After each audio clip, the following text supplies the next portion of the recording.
Hello, adventurers! Welcome to our glorious Ashes of Creation development update for May. We hope everyone has been well and safe as per usual. I'm Margaret Crone, our Director of Communications, and with me, as always, is Stephen Sharif, our Creative Director. How are you doing, Stephen? I am ready to party. This is going to be an exciting live stream. It's going to be super different than what we're used to, but I'm excited. Yeah, today's focus is kind of power, performance, protection. I don't know, it's the vibe that I'm getting. But we are going to be covering the following topics below that you've seen. If you've been here before, you know the shindig, but we're going to go over some reminders. We're going to go over your feedback and bugs and where they go. I think there's been a lot of sentiment in the community of saying, like, hey, I've reported things, but I don't see action. And we want to kind of talk about how we process that and how those things get put into our system.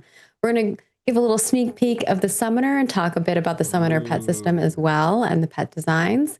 And then we're going to go into economy revamp. We've had a lot of players talking to us about economy. We've heard you. We're going to talk a little bit more about that and kind of like our process of like how we do things with economy.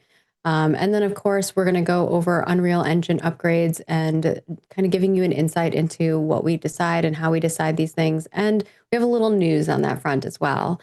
And then, big topic is, cheat prevention and some business intelligence data. They kind of go hand in hand in some cases. So we're going to talk a little bit about how, what data we're gathering, kind of how we're handling cheat prevention, and kind of reassuring you guys of like we're dealing with it, And these and are go these into more are details about that. these And are a then a little lot live of Q&A.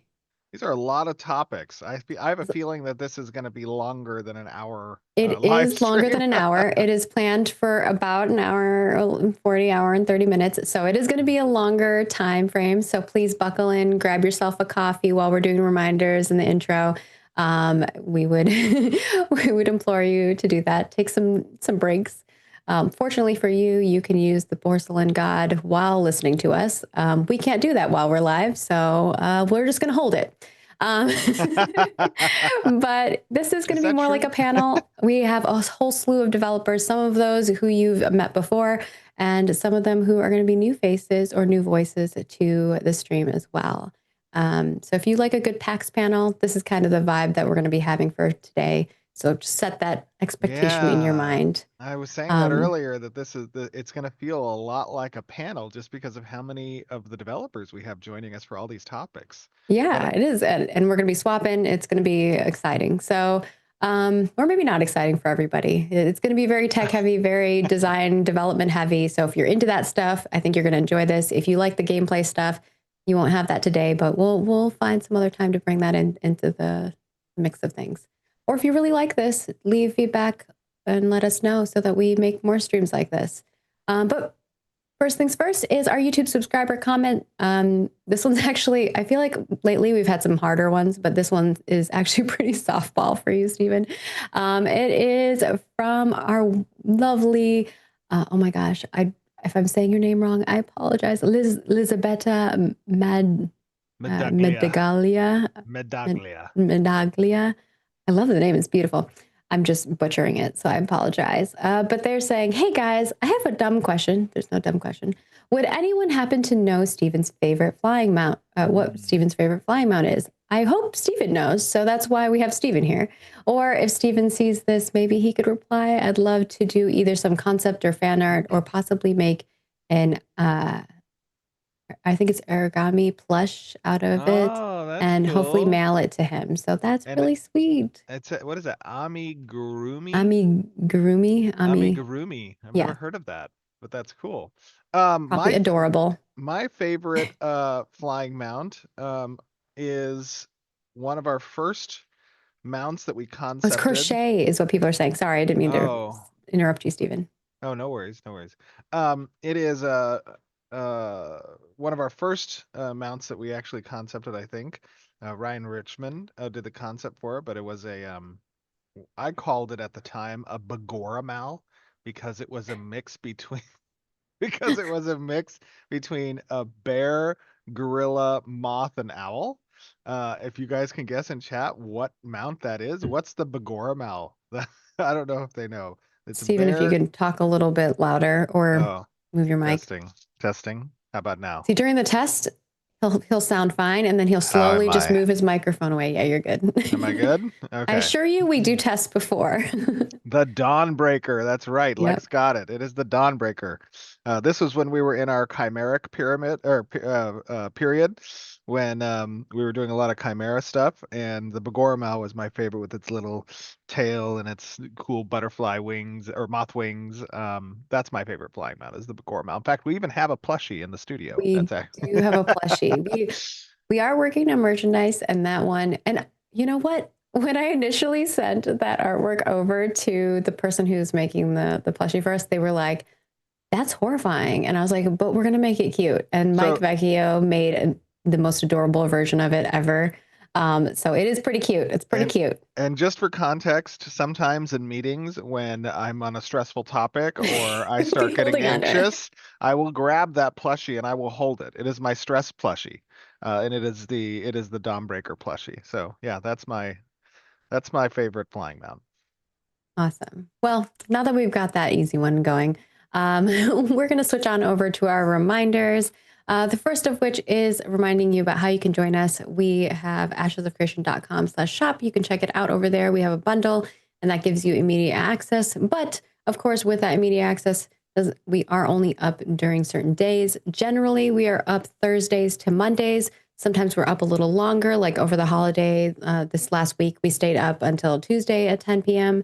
But we kind of we always let you guys know Discord is the best place to keep up, but we do try to put a banner up if the realms are down for maintenance to let you know.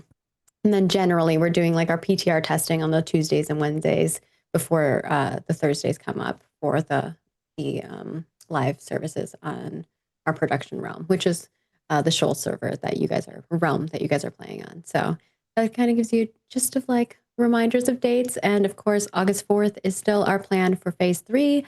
So we hope that you will join us if you are, waiting till then. But of course, hop in now as well. I believe the realm should be coming up shortly if they're not already up. We have another update happening this AM. We are pretty diligent. We are constantly updating and trying to fix things as best we can and make sure that, we're giving you guys. Yeah, there you go. Someone brought it over. Isn't it so This is cute? my It's this is my so this is cute. my stress Dawnbreaker plushie. Ah, I love it. Um, We also have an article up. So if you'd like to read the article in regards to that, definitely check that out. It has more details about potential wipes, things like that, just to set your expectations. Because I know that I see people asking questions that are answered in there. We also have a dev discussion. Our current dev discussion is about new tester experience. With the development of new zones, we're looking to refine the first time user experience. The Anvil, which we announced last live stream, is going to be the second starting area, which we are working diligently on right now, which is planned to launch with August 4th. Um, and let's And that see. is going to Yeah. be a very different starting experience. I mean, as you can imagine, the Anvils being the ancient home of the Dunzenkel Dwarven kingdom, a majority of the starting area experience, the portal area experience, is going to be within the interior of Mount Dune. And that's pretty cool. Dunethal being obviously the capital of the Dunzenkel kingdom, from which they escaped the fiery hell of the apocalypse on Vera. So we are doing a lot of work there. The environment team, we have 20 different environment artists that are working on that zone right now, along with a whole host of our world design team with the pocket dungeons that are intending to be done there. We are going to be revamping the first time user experience systems as part of P3's launch. This is inclusive of the Riverlands first time user experience as well. We'll be revamping that. That is currently being worked on by the narrative design team. And then there will be a whole host of first time user experience opportunities within the Anvil starting area. So we're super excited about that zone coming online. Awesome. Awesome. And then we have our next topic that's going to be coming up, which is called Let's Talk Quests. So, speaking of quests, we'll be asking you a bunch of questions in regards to that to provide to the development team. So, if you are a big person who's into questing or you'd like to see questing go in a certain direction, definitely share your feedback on there when that comes up. And then the next one here is about our creator program. we got all of our approvals from Stephen for our creator program. There's some pretty exciting stuff coming down the line for this. Obviously, we're working on the timing of when that's going to launch, but we're hoping pretty soon, along with our phase 3. So I'll share more details about that, but we do want to let folks know that we will be pausing the application phase soon. So if you are a creator and you'd like to be part of the program, definitely apply now before the program is paused. We will reopen applications once we get things rolling, but we just kind of wanted to let folks know. And if you, we will be sending emails whether you are accepted or not. If you don't get an email, it might be because you incorrectly filled out the form or we weren't able to reach you via the email that you or the contact that you provided us. And then the last reminder here is that if you are a fellow developer or you know a developer who is looking for work or needs a new home, you can send them our way. We have a whole bunch of positions that are available. We have been filling a bunch. So it is slowly dwindling, but it's still a large amount of candidates that we're looking for. So if you know anybody that fulfills those, definitely send them our way. And if they are somebody who is just talented and they're not one of these specific roles, there is a general applicant option as well on our career site that they can apply to as well. And with that, I think that we will switch over to our first topic. So we'll give us a moment to bring on some of our wonderful production team, and we will start that up.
Hi, everybody. We are back with a couple faces who you may have seen or may not. I know definitely Langford has joined us quite a few times. Jacob may be new to some of you if you haven't seen some of the things that he's been a part of. But I'll let you both introduce yourselves and then we'll get into this. So if Brian, if you want to start us off, and then Jacob, you can introduce yourself Yeah, after. sure. It's great to be here. Thanks, Maggie. Yeah, I'm Brian. I'm the executive producer on Ashes. Work with Stephen and Jacob on making sure the production processes in the back end are top notch. And we make sure that we track all the game development stuff. And yeah, I don't know, Jacob. Yeah, cool. Hello, everybody. I'm Jacob, also known as GM Jacob.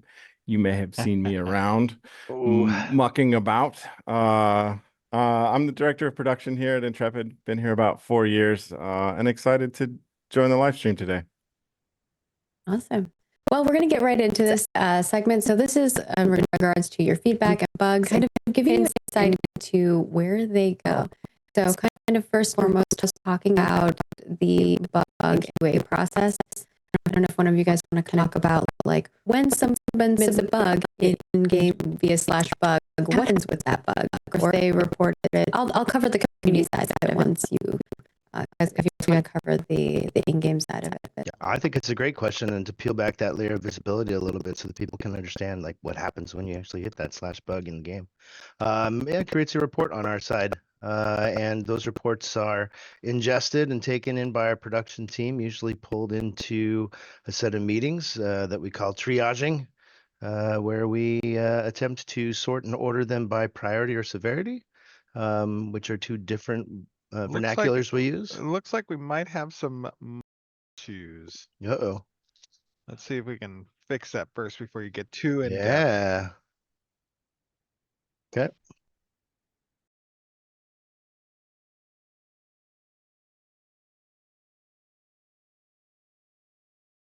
Oh no. All right, we're good. There we It's go. just me? Just double checking. Only Margaret. It's Maggie's mic. It's only my mic? Is Oh. it happen? Is it doing it for you guys? Okay, you're good now. You're good now, they say. Sweet. That's right. really weird. And Just talking heads then? Oh, rip. sorry, Okay. Brian, you're good to go. You can keep going. No, that's cool. Yeah, I was just saying it's a great question to ask about how Slashbug gets back to us here at Intrepid. What we do when we receive these in-game bugs is the production staff usually takes them. We move them into a meeting that we call triage, where we sort them by priority and severity, or two little nomenclatures we use to help us understand how to stack rank and order those things for development teams to go in and attack and kind of take back and get accomplished. Yeah, it's quite a complex process actually. I mean, every morning the directors meet at 9 a.m. to kind of go through, obviously what the community has been reporting. The community team provides us with a community report each day, and then we review the Sentry reports and the /bug reports that you guys do. That's a meeting that Jacob helps lead. Jacob, if you want to go into a little bit of detail on that. Yeah, I mean, look, the ultimate objective here is to be responsive to critical issues. During this phase of testing in alpha, we've engaged with you guys and have asked for you to participate actively in helping us find the things that are broken or out of balance, right? And some of it's obvious and some of it's not. Some of it's difficult to reproduce, some of it isn't. And what we see right now with the thousands of bug reports we get basically daily, we'll collate those into the frequency that we see, and then we'll start having the conversation internally about, is this fixed right now? Is this fixed tomorrow? Is this fixed next week? Or is this fixed next sprint? Or is this fixed next milestone? And so that makes its way into the backlog, and we sort and reevaluate, and I think the interesting thing around severity and priority is, it's kind of the age-old argument from development and production in game development, which one matters the most. And so the way that we work it here is that severity indicates how impactful it is, and priority indicates how important it is for us to resolve. So it's possible for something that is just a graphical bug to have a really high priority because it affects everyone. So we ride the kind of lightning and do the balance game between that and make sure that we track all this stuff. So our bug database has grown magnificently since we've started alpha 2.5, and even since October, when we first got going in this phase of alpha, we've seen thousands of reports at this point. So Yeah. we've learned a lot around the process and how to do it. And we're getting much better, I think, internally about all being on the same page about what severity and priority is. So Yeah, and I think go ahead, Steve. No, I was just going to say, there is an added level of complexity, which of course you and the audience are aware of, and not a lot of teams have to deal with this type of complexity, which is both servicing a live test environment while at the same time building the car towards the final feature set and launch. And we don't have separate teams that do that, right? We're all one team that's servicing both of those separate agendas, right? Which is future feature focus and current stability of the alpha environment. So that presents quite a complex feat to achieve. And Brian and Jacob are obviously instrumental in helping to ensure that the wheels on the bus continue to turn. And that there's some rhyme and reason to our process and approach, but that's central to all of that obviously is our testers' feedback, is the ability to service the game and keep our focus on what we're trying to deliver on. Yeah, I was just going to add a special shout out too, because what Jacob was saying is really important too about reproducibility. We have a great QA team. When we get those /bugs, they go in, they video record these things, they try to find the reproduction paths. Our community team is in the trenches talking with all of the different players, trying to solve all these different problems. Shout outs to both those guys on top of the production staff for helping to kind of get this stuff organized. It's great. Yeah, absolutely. The other thing that I wanted to bring up was, and because you guys didn't touch on it, is when those /bugs go into or that are taken, there's additional information that is sent to the team beyond just what they fill out. I don't know if you're going to talk a little bit about that as well, because I don't think most I think our core team, our core players know that, but not everybody is aware that we're also gathering other information when you do that slash bug. So it's very helpful for us when you do those things in game. I think you kind of said it. That's true. Like, you know, the interesting, I think for me, the hard part here is making sure that we're committing the right amount of focus towards performance and stability and functional bug fixes that allow us to continue to test deeper. Typically what we find is you find a thing that's blocking or broken, you fix it, and it shows you the next thing. So it's very important for us to continue to like be able to track these all the way through. And sometimes the bugs will last, like the defects will stay in the game for a month or 2 months because there are other higher priority issues.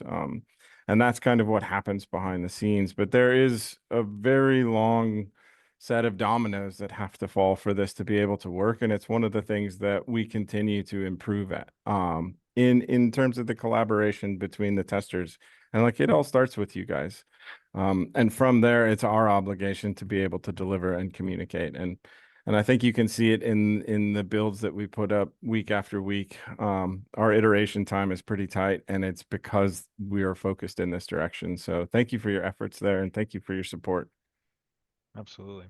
Yeah, and I think you guys covered some of the community side of it, but as they said before, on the community front, we are creating daily reporting, weekly reporting, and then very topic-specific reporting. For instance, if developers are looking for more insight into players' sentiment on a specific thing, we'll look for that. Or even the dev discussions that we put out, we put together reporting on those, and those are very much just we're kind of like taking the data and analyzing it and providing that to the team so that they can have it in a nice one-sheeter, review it and make judgments calls, right? A lot of the times those things, we talked about it before, they often correlate with their internal feelings already as well. So they feel the same way. They already know that some of those things are the pain points for you guys. And they are already working towards systems to resolve those or resolutions to solve those issues. But it's just a good touch point to know, like, hey, are we on the same track? Do we have the same understanding of the system or the process as like the users do as well? Yeah. So just kind of giving you guys insight into that as well.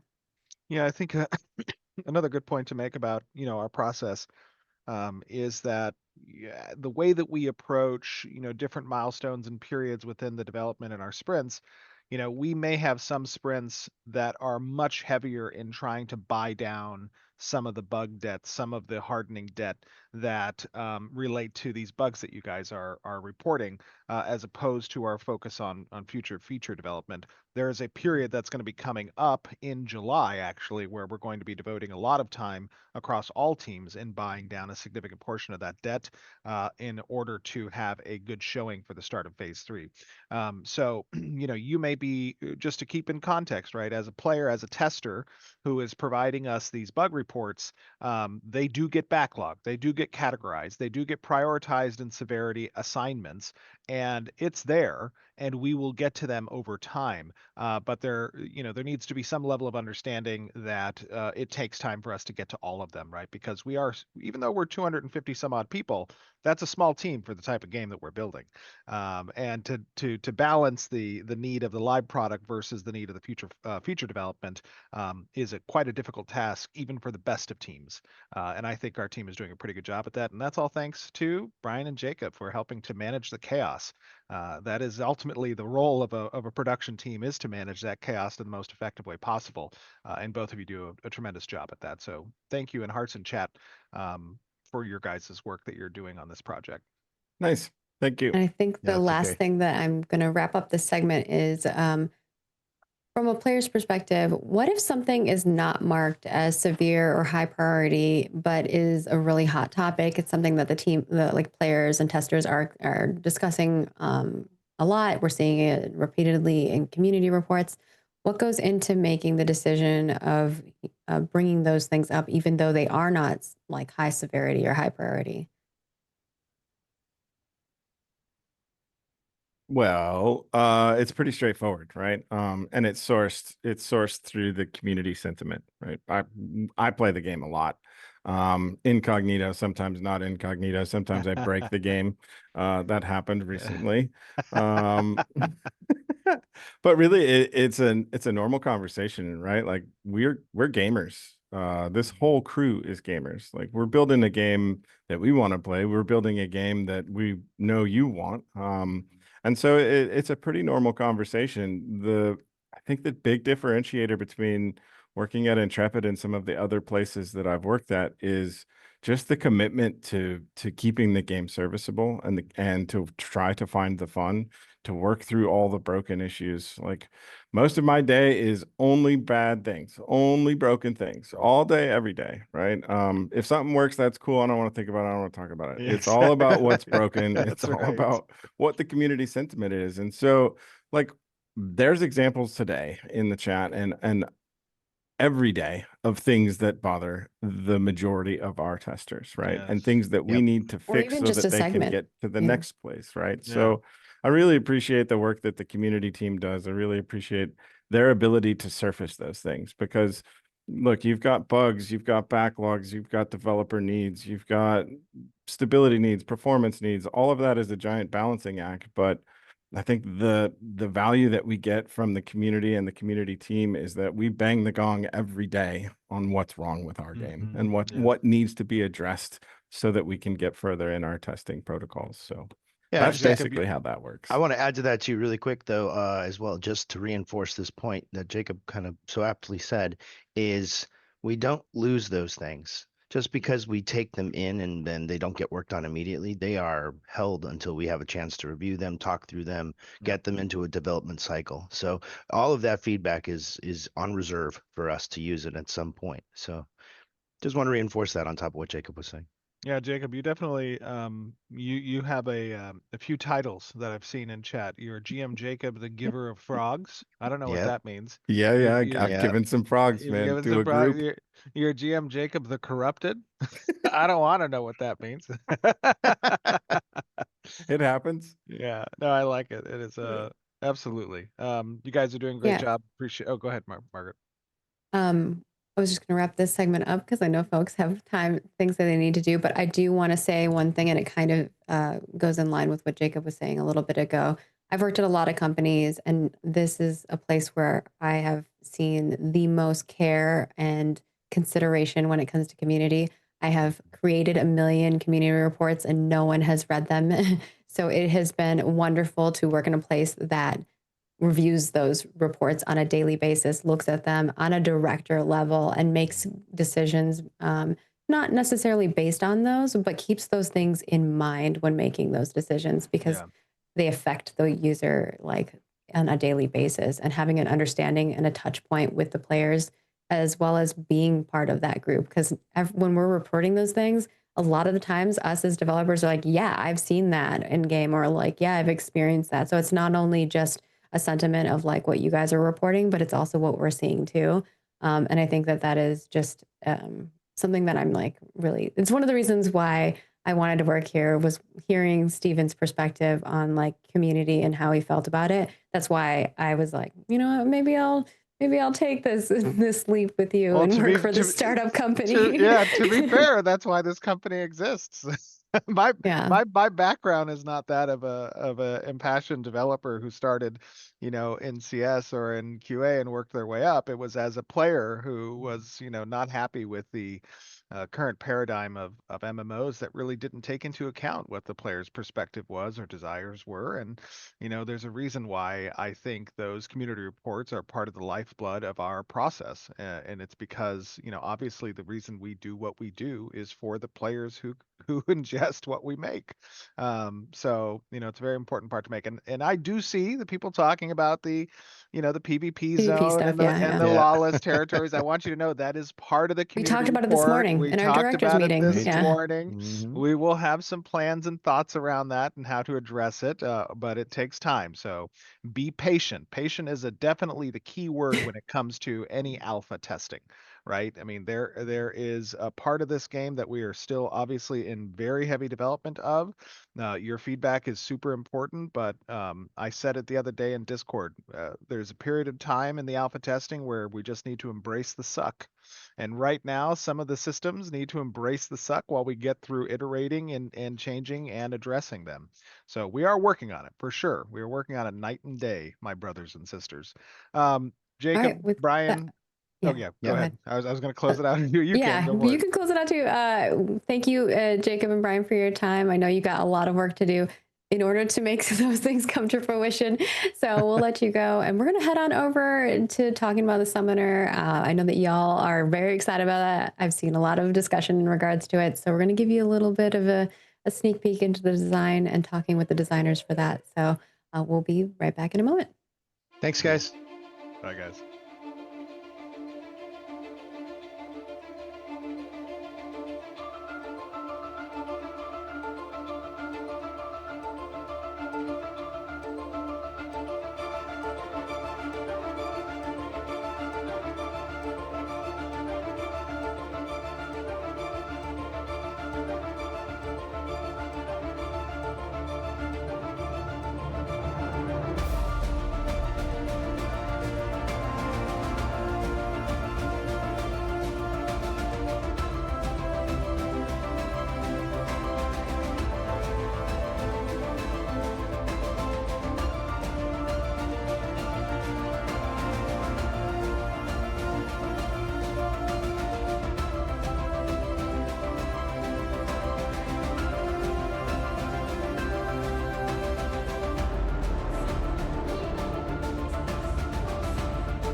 Hey everyone, we are back. We're going to be talking about the Summoner pet system design and a little bit about the Summoner as well. I'm with a whole slew of new folks as well, some who you've seen, some who are going to be new faces. So we'll do a little introduction round. We'll start with you, Trad, since people have seen you before on some of our other development videos. So if you want to kick us off, and then Adam, if you'll introduce yourself, and then Natalie after that. Sure. Yeah, I'm Trad. I've been on a few of these, although not usually on camera. So hello. You were on camera, and we did a maybe whole, once. Yeah. I think there's been one. the high quality camera. I think people probably know me a little better by my game handle Dread. But yeah, I'm a combat designer on this project. I've been involved with the class design pretty heavily since the beginning. So yeah, I'm excited to speak a little bit about our 8th and final archetype, the Summoner. So is your gamer Primary tag, archetype. is your gamer tag Dread? Is that from Judge Dredd, or what's the history there? No, I used to my original character was named Dreadnought, and eventually everybody called me Dread as like a Dread. short thing, and it just kind of turned into that. Nice. I thought it was like an edgelord thing, just like It still kind of is an edgelord. Okay. Drad and edgelord? I don't know. All right, Adam, if you want to introduce yourself, you are new here. People haven't seen you. What do you do? Who are you? Hi, everyone. So I'm a combat designer on the team. I have my hands in many pots. I do a lot of like supplemental systems for the combat team, stamina and weapons, some of the newer weapons among them. When Stephen talks about embracing the suck, I think both of those systems come to mind. We're actually actively talking about those. So, if you do have feedback that you've been sitting on for those, definitely interested in seeing what you've got. I have been a summoner player, a pet player for the last how long since EverQuest? Like 26 years now.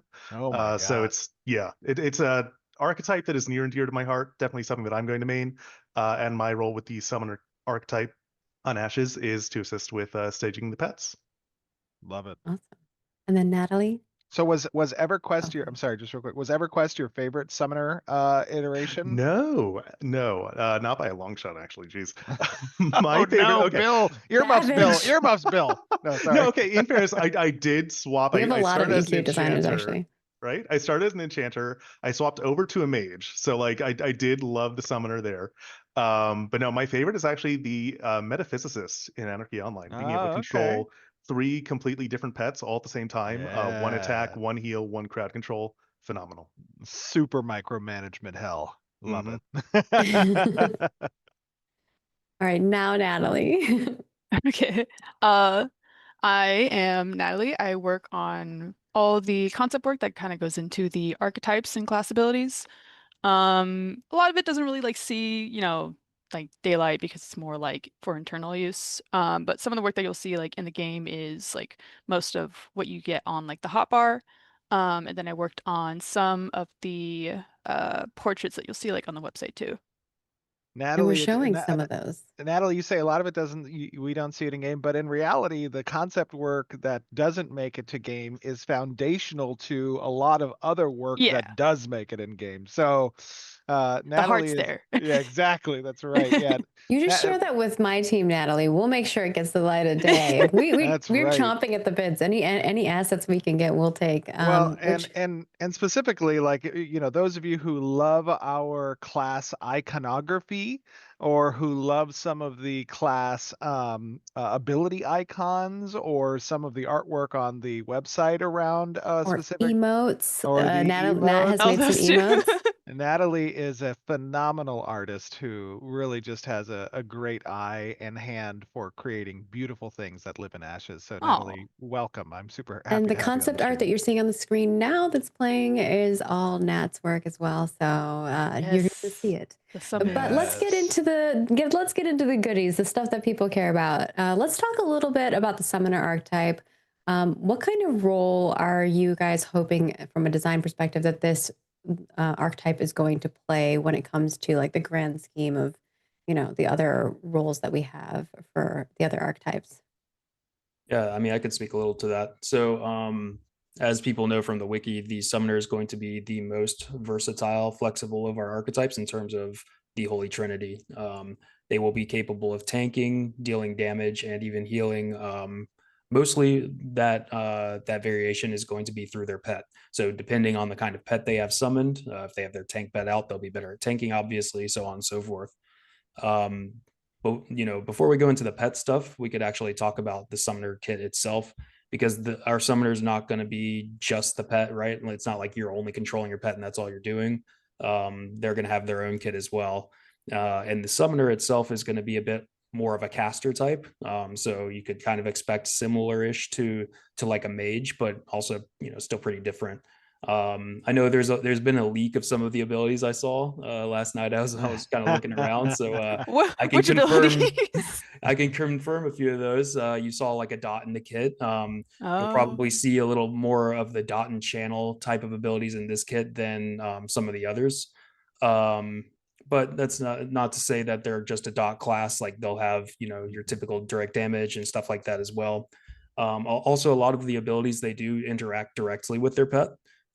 So for example, you can kind of think of the summoner and their pet as a machine that is cycling health back and forth. If you want to heal the pet, you can, or if you want your pet to heal you, you can take some health from the pet and heal yourself.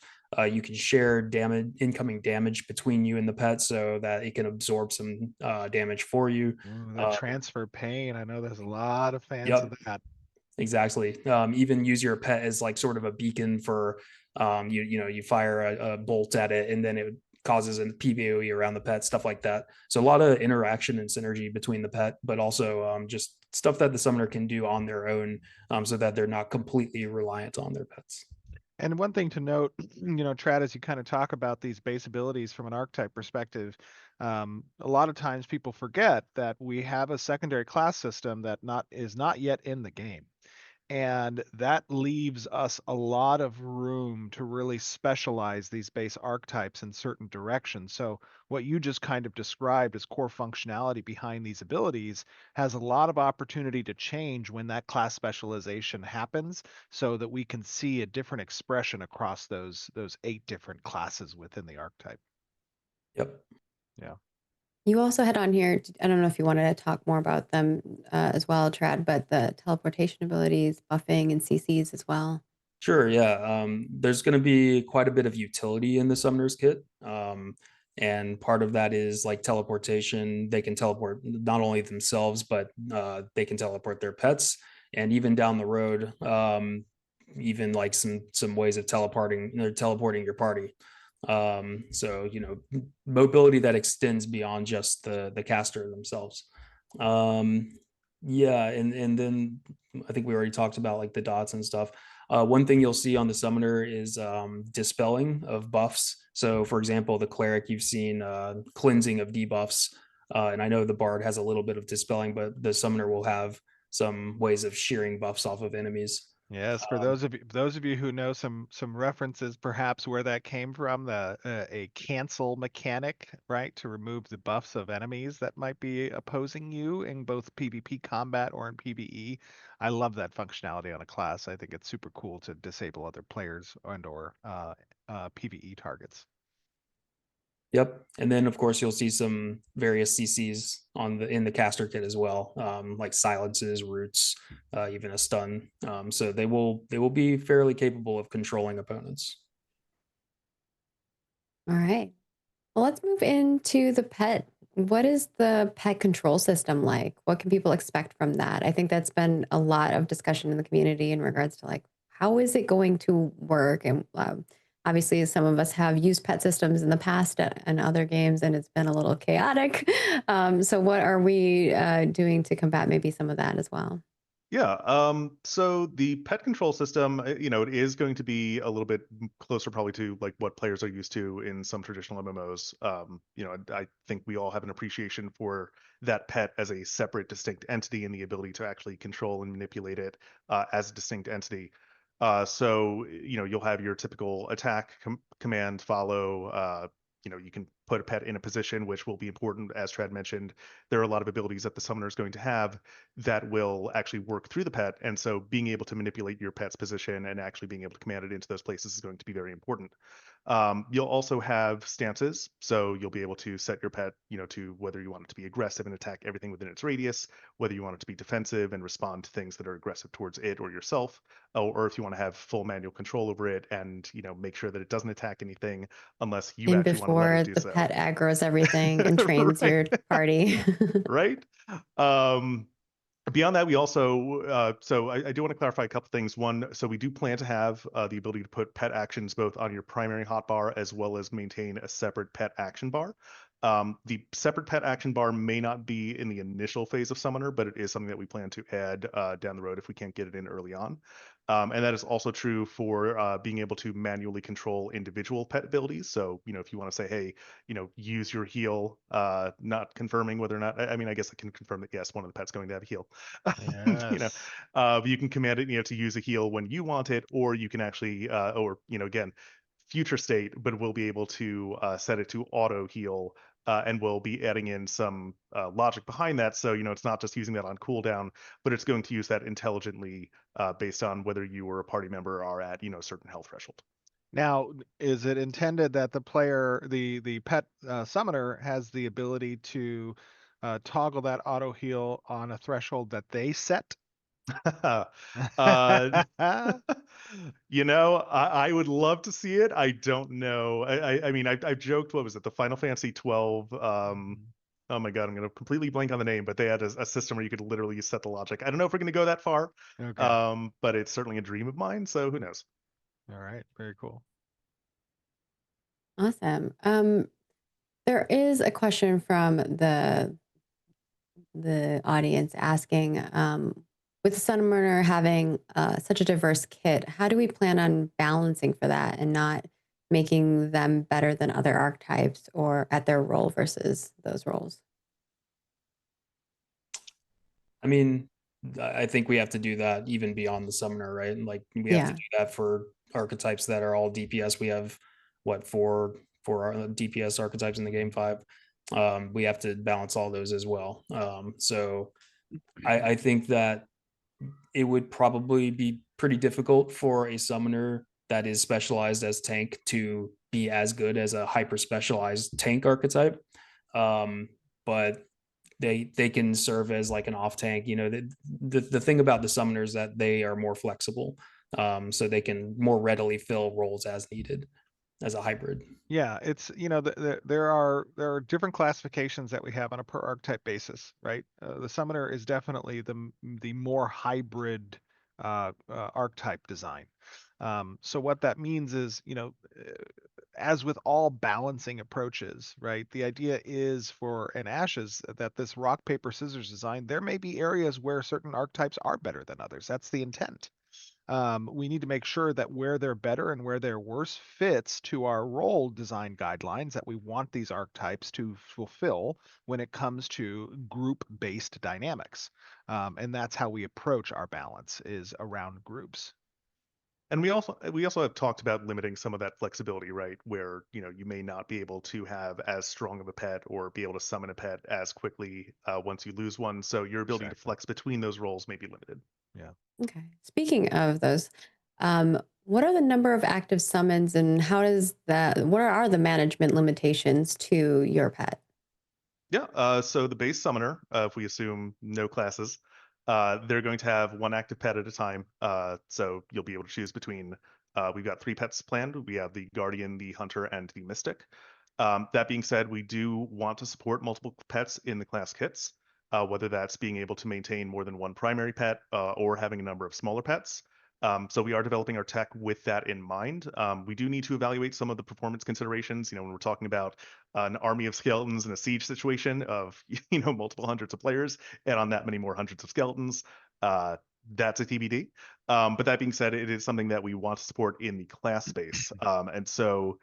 We are also considering some smaller pets that aren't distinct summons. So an example here would be, if you have the hunter pet, that's not necessarily going to become, from go from summon hunter to summon skeleton army, but it may be, summon a skeleton commander, and then you have individual, skeleton pets that get summoned through augments or some other component of that class kit, and then that commander may have an ability to command those smaller pets onto a target. Or the brood mother, as an example, right? I don't know, little Yeah, baby I've- spiderlings or something. Yep, that one is near and dear to my heart right now. All the arachnophobes are like, I don't even like insects. I don't like spiders. Like I can't be near them. I can't kill them myself, but I love working with them. So, Yes. And you had mentioned the names of the 3 different base summons. The first one being the Guardian. I know there was a lot of desire from the community to have a Guardian name in the game, and we now have that with no, the. they want the tank to be named No, Guardian, what are you talking Steven. about?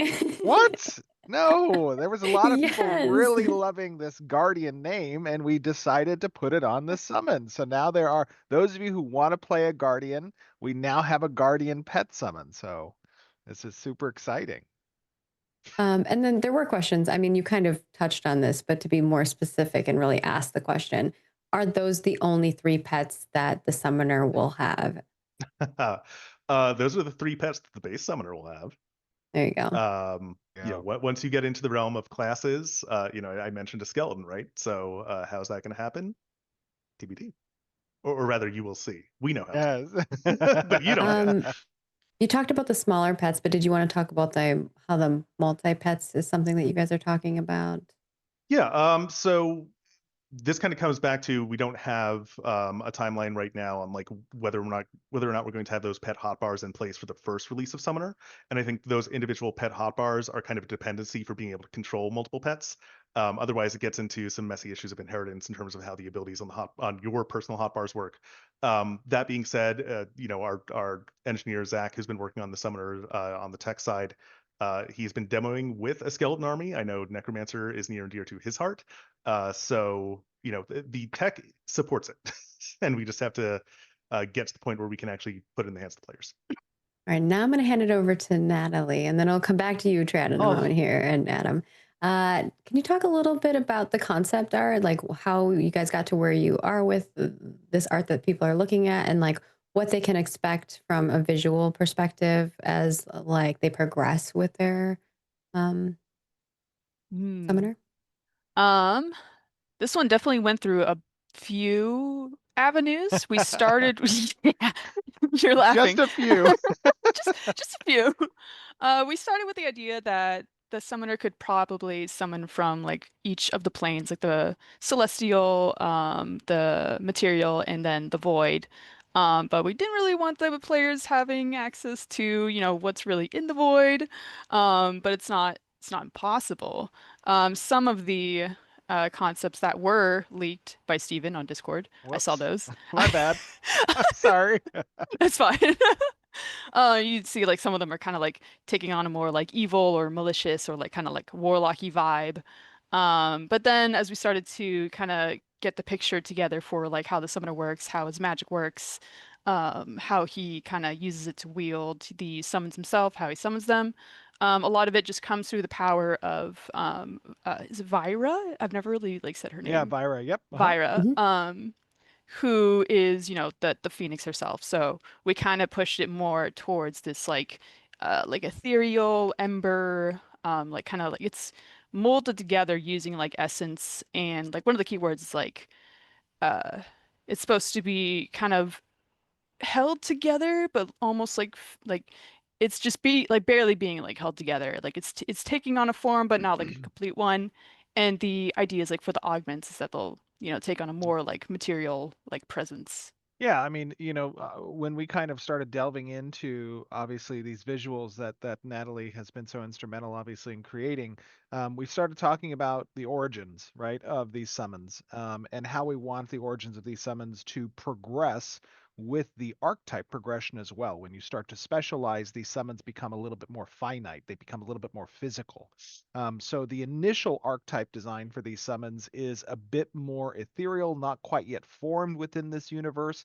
Obviously everything within the universe that Vera exists in comes from Vyra. She is the primary goddess of creation. That is how everything exists. So these are kind of souls that haven't quite yet formed within Vera. And yet the summoner is able to kind of summon their essence and represent some of the more primordial powers, energies, and class defining powers that they have available to them. So the summoner is able to pull those souls forward even before they form within Vera. And then as you specialize and become more focused, those forms become more physical. They become more permanent. They become more real within the world. And that is kind of the intent behind the system. All right. And then kind of wrapping things up here, people kind of want to know, what will the synergy be like with the archetype combinations? You can talk a little bit about that. Real quick, I just want to point Go out for it. that Lemon Twists in chat had had a very astute observation. They said it's almost as if they're using the ashes of creation. I like that. Yes. Very Hmm. nice. Sorry, Margaret? What was your question? It was in regards to the synergy with archetype combinations. So are you asking like the classes or Yeah, between the summoner and other players of different archetypes? between the archetypes of different, well, Of- both. If you can give us answers on both, the players would like to know both. Yeah, I mean, Put them out there. intersynergy. Yeah, I mean, like in terms of like synergy between the pet and the summoner, again, there's going to be a lot of abilities in the kits that when you become a specific class, those synergies will change, especially based on the role of your secondary archetype. Like if you pick the tank as your secondary archetype, you're probably going to flex into your tank pet in terms of what you're augmenting, and so a lot of your caster abilities will interact with that tank pet in a way that enhance your tanking capabilities.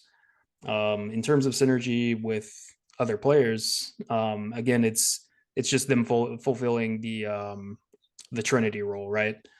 So if your party needs a tank and you can't find a tank, then it's viable for a summoner to summon their tank pet and fill that role until you find a tank, and then maybe your party needs more healing, so you can switch over to your healing pet. So that's kind of the dynamic. Yeah, and I see a couple of questions in chat. One um, from Avild, who talks about, whether it makes sense for a summoner to have resurrect ability.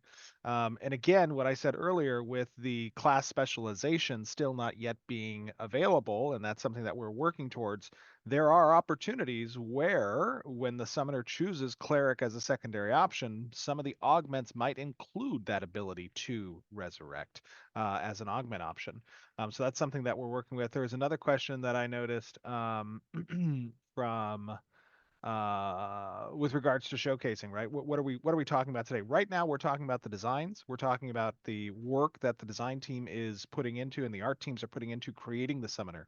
Our goal for the summon is that we will start having some PTR testing available come near around the end of July for this particular archetype and some of the abilities, with the intent to deliver by the start of phase 3 or somewhere there shortly after the start of phase 3. So that's what these guys are working on. And we'll do a showcase like proper, like we've done for the other Absolutely. archetypes whenever we are at that stage. We've been getting a lot of questions about Summoner. There's a lot of people who want to theorycraft about the last archetype for the primary archetypes. And we want to give you a little tidbit in so you guys can think on what that's going to be like.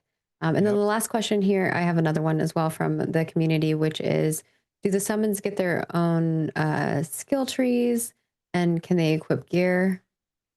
Is that something that we're considering? No gear on summons at the moment. Yep. But And then- no intent to have gear on summons either in the future. And then can or will summons require material from the physical plane to form them, like to form their bodies to inhabit? I don't know, like basically. Or is it just going to be like you No, have an ability, you summon them? It's cooldown driven. It's cooldown and Gotcha. mana consumption focused. Cool. All right. Well, that kind of gives you a little insight. I'm going to leave you with a little chat prompt before we head over to the economy revamp. I know this is a big one. A lot of people have a lot of feels, so contain yourselves. But what type of creature would you want to be able to summon if you could choose anything? Let us know in the chat. And thank you, Trad. Thank you. What'd you say, Adam? Spiders. You want spiders? Really? Anything? And you're going to pick spiders? Well, we have a lot of spiders. Not just any spider. Is it a Some type specific like, spider? like a god spider or something, Right, right? the Like world spider. Yeah, the world spider. That's right. And yeah, thank you, Natalie, as well for your time. We appreciate you. I know you all have a lot to work on, and we will see you in the next segment. Ooh, thank you guys. Thank you. thanks. See you guys.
Hello, everyone. Welcome. We are here with our economy revamp segment. This has been like a little PAX panel. It feels great. It has been. I Post like PAX. this. There we go. I like this because I don't have to talk as much. We just let, You just ju- let you just can Corey just- and other developers talk. I'm cool with that. Let's do Instead this. of bombarding Steven, Yes. I'm letting he gets a little I'm like a freedom. viewer. I love it.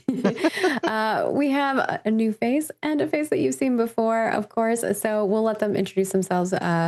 Corey, we'll start with you, and then Rhett, if you want to introduce yourself. You've seen Corey a few times.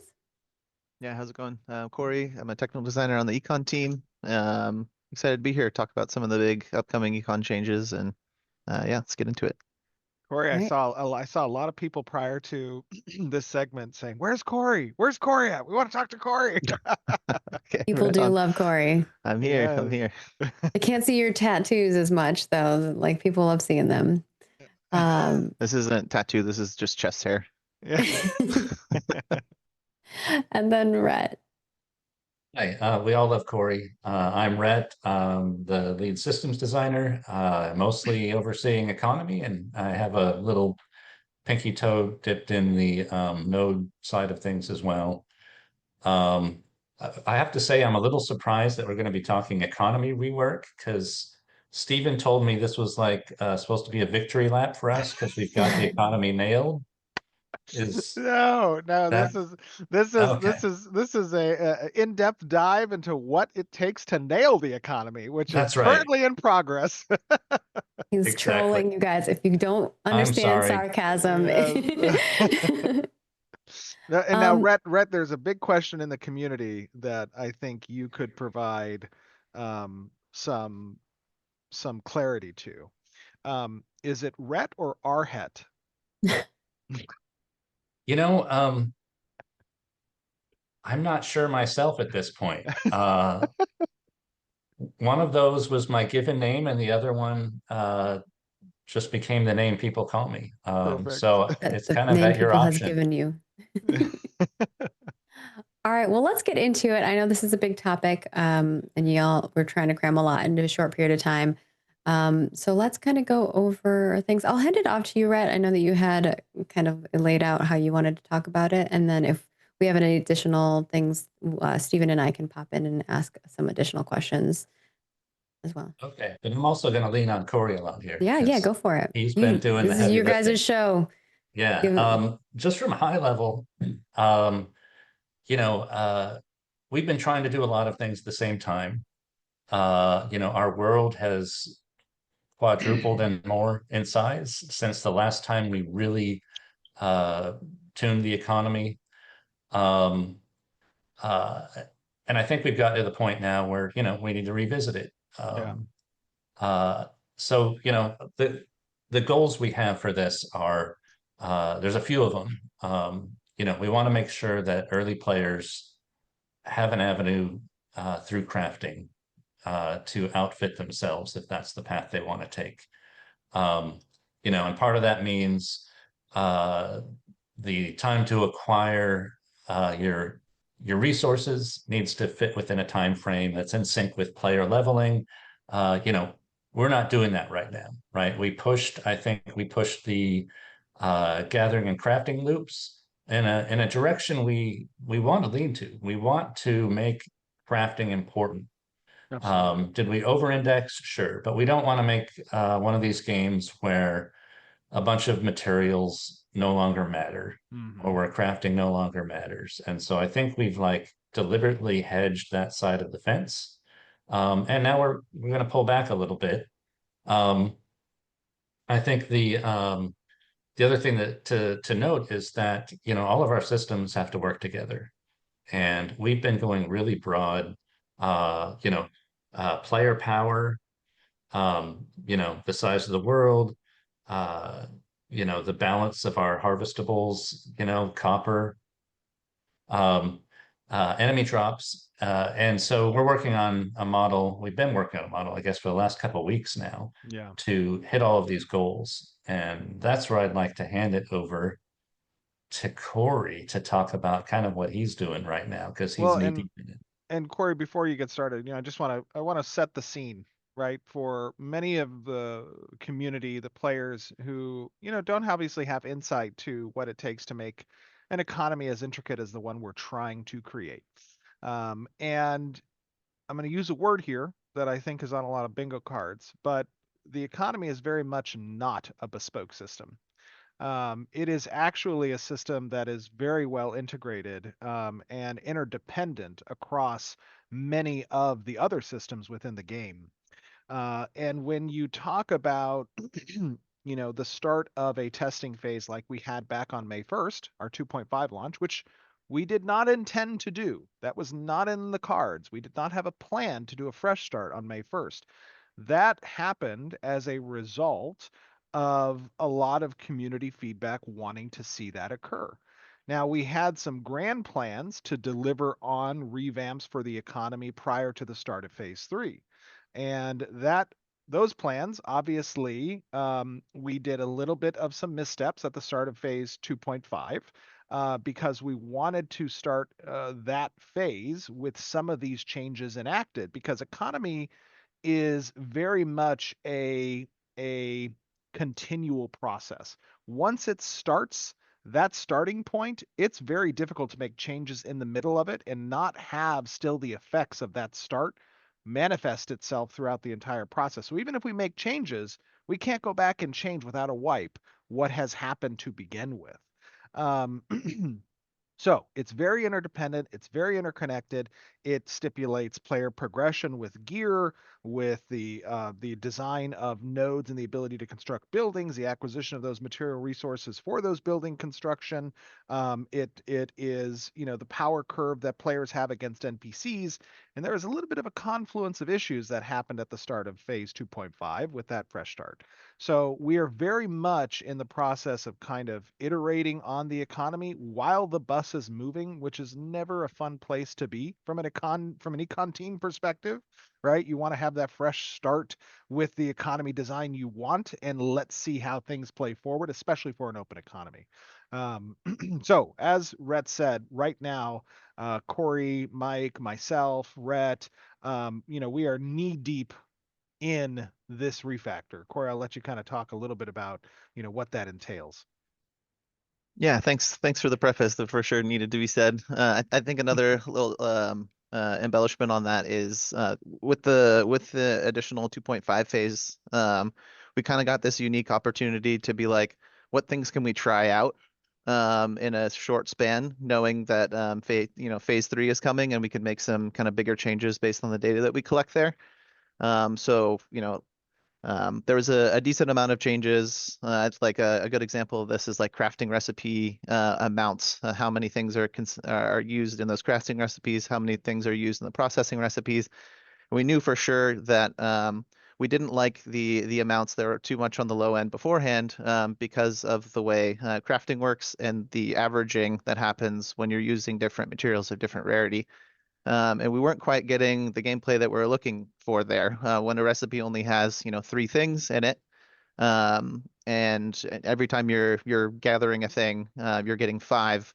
The amount of effort, time, money that it was taking to collect those things didn't result in the power that you're getting, right?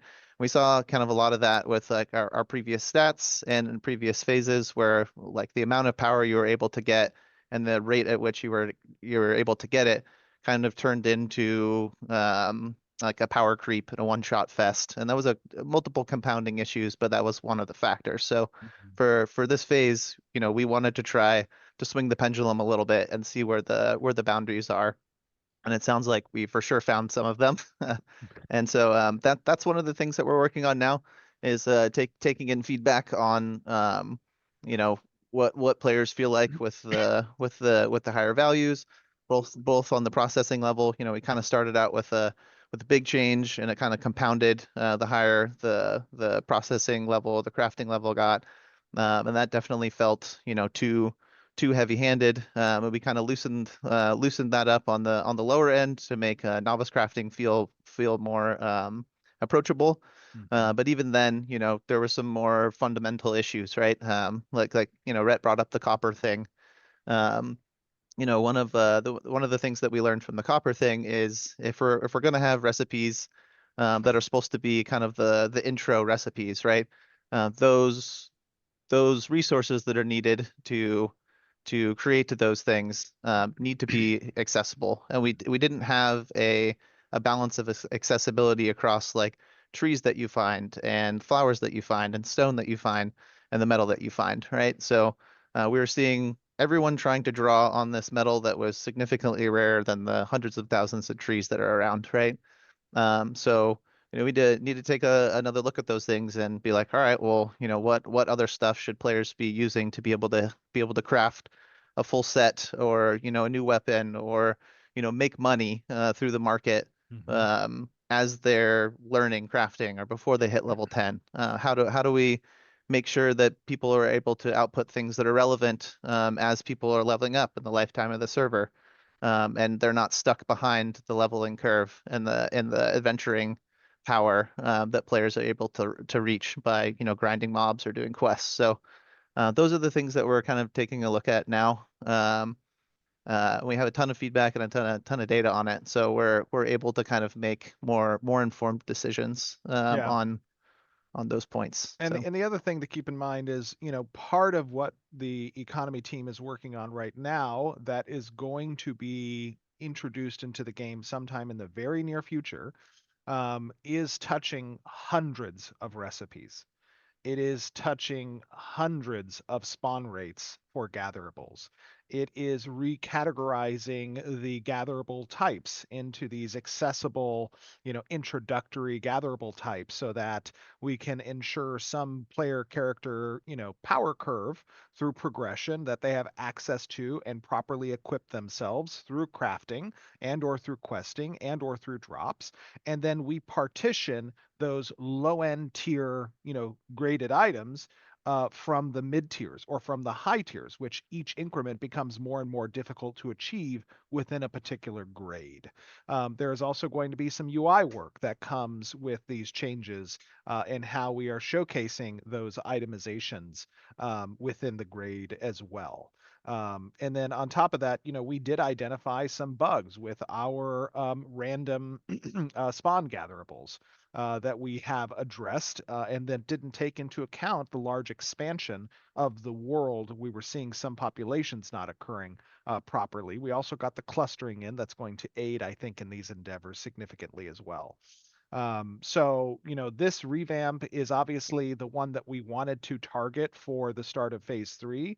We have now reprioritized, obviously, as Rhett said, over the course of the last couple of weeks, that work for the econ team. We've disrupted their sprint and their deliverables for other feature focuses that they were intending to work on in order to deliver this faster, but also to give us the time to test on this delivery ahead of phase 3 so that when we have phase 3's fresh start, it can be done within a wholly contained perspective of what we want to test around our economy. And that is obviously the most beneficial way to approach, any type of significant econ revamp.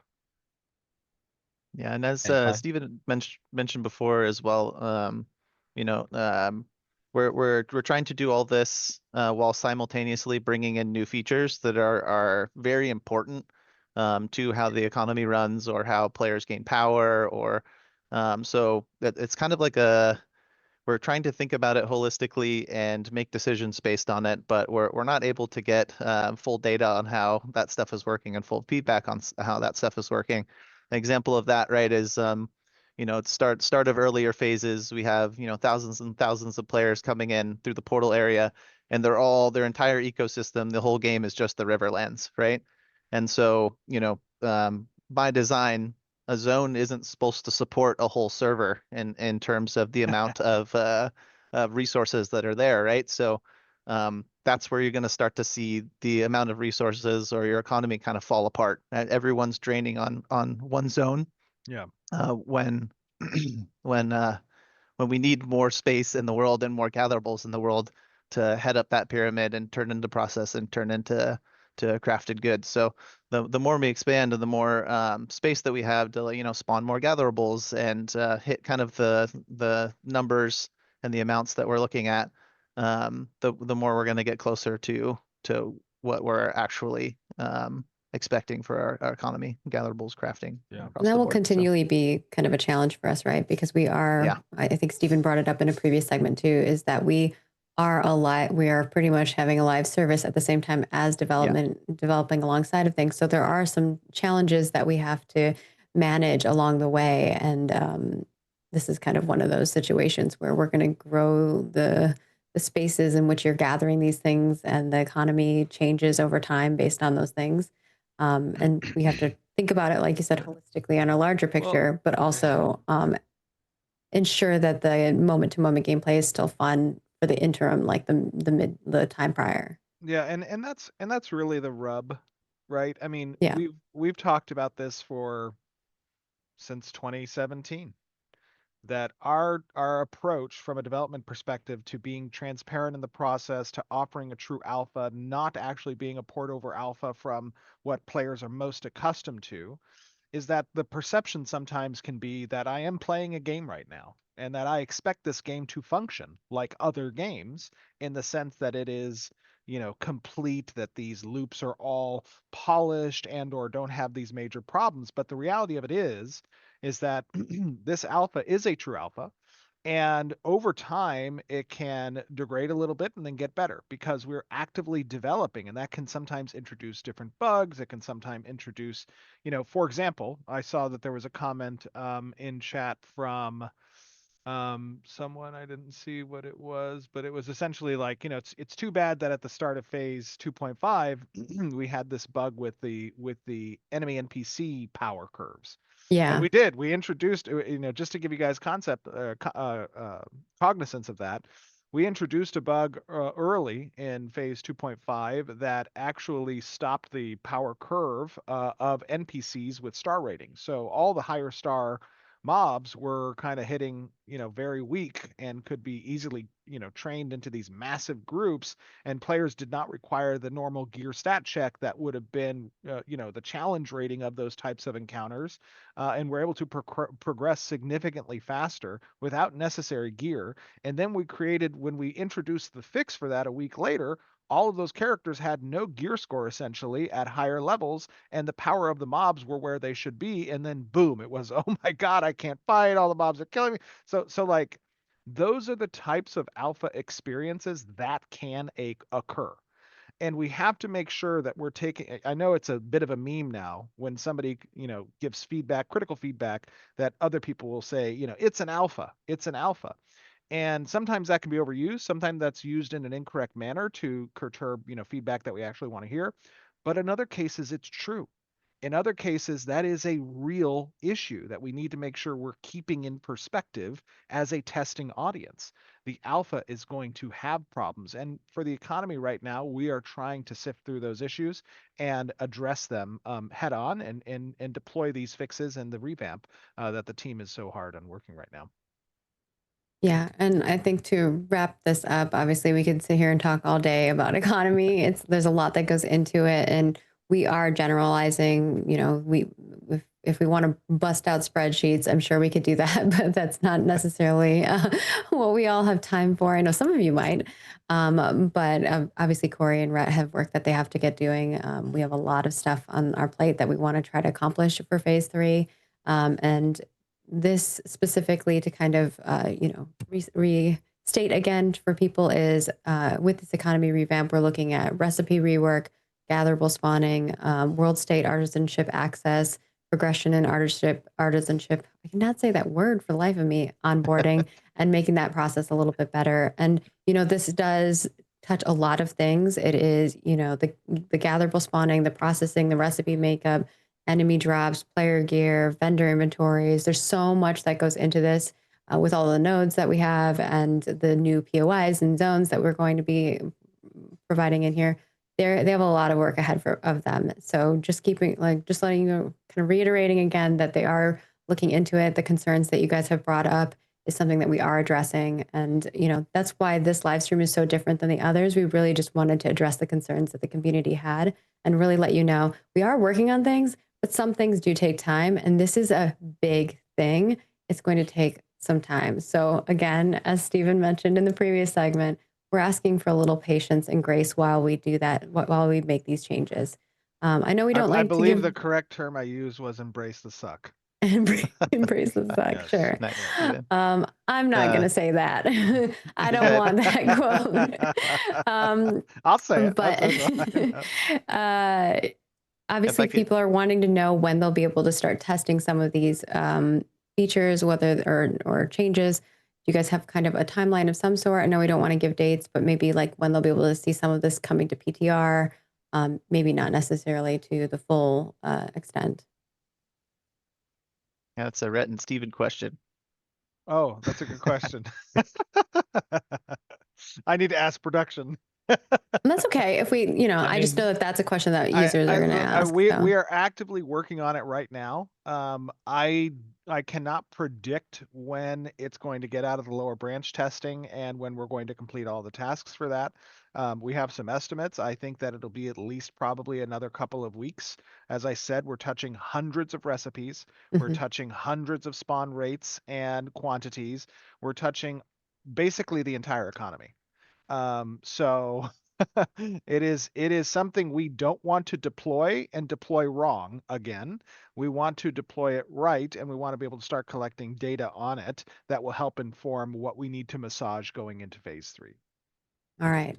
I've kept you guys longer than the intended time frame. Unless, Rhett, you had something additional you wanted to add. I Just do to say- too. Oh, Yeah, go for it. Go no, for it. I sweet. don't I'll want hand it to Corey cut you. after Yeah. after a Awesome. quick note. I think this exercise too is a good test for our economy team and our tools and our data setups to see how fast we can react to, making a big change like this.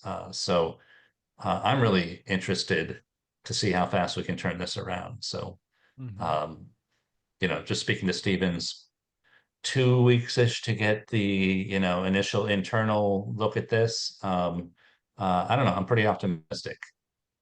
And with that, I'll hand it to Corey. Yeah, I just wanted to say on the point that Stephen brought up earlier of like us having open development and us being kind of an open alpha. I can't express how awesome of an opportunity it is to do development like this, to be able to get feedback from players in a live environment, iterate on it on like the next day or reprioritize based on that feedback. It's just not something that really exists like this, and I really appreciate all the players that are like being vocal, giving us feedback, whether it's like critical or positive or whatever. Being able to have that as our guiding light and and look at all the features that haven't come online yet and be like, all of them are saying they want this, and thank goodness this feature is like gonna address that. It's just a really special thing, and I just want to thank all the players that I've been playing with and the people that are going hard on the game or playing casually or whatever. You're making a huge job for me individually, and I know like the game as a whole. So I really appreciate you all. Yeah, Aw, absolutely. you guys are too sweet. Hearts in chat for Hearts in Corey chat and for the Rhett. econ team. Yeah. And thank you guys so much. We appreciate your time. We're going to head on over to our next segment, which is going to be all about Unreal Engine upgrades and engine upgrades. We also have a little bit of a semi-announcement in this one, so stay tuned. See you in the Lawless Zone. Later.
All right, everybody, we are back with our Unreal Engines updates. And of course, we have some faces that or voices you've heard before and a new one potentially. So we'll kind of let folks introduce themselves so you have a little insight into who they are, what they do at Intrepid.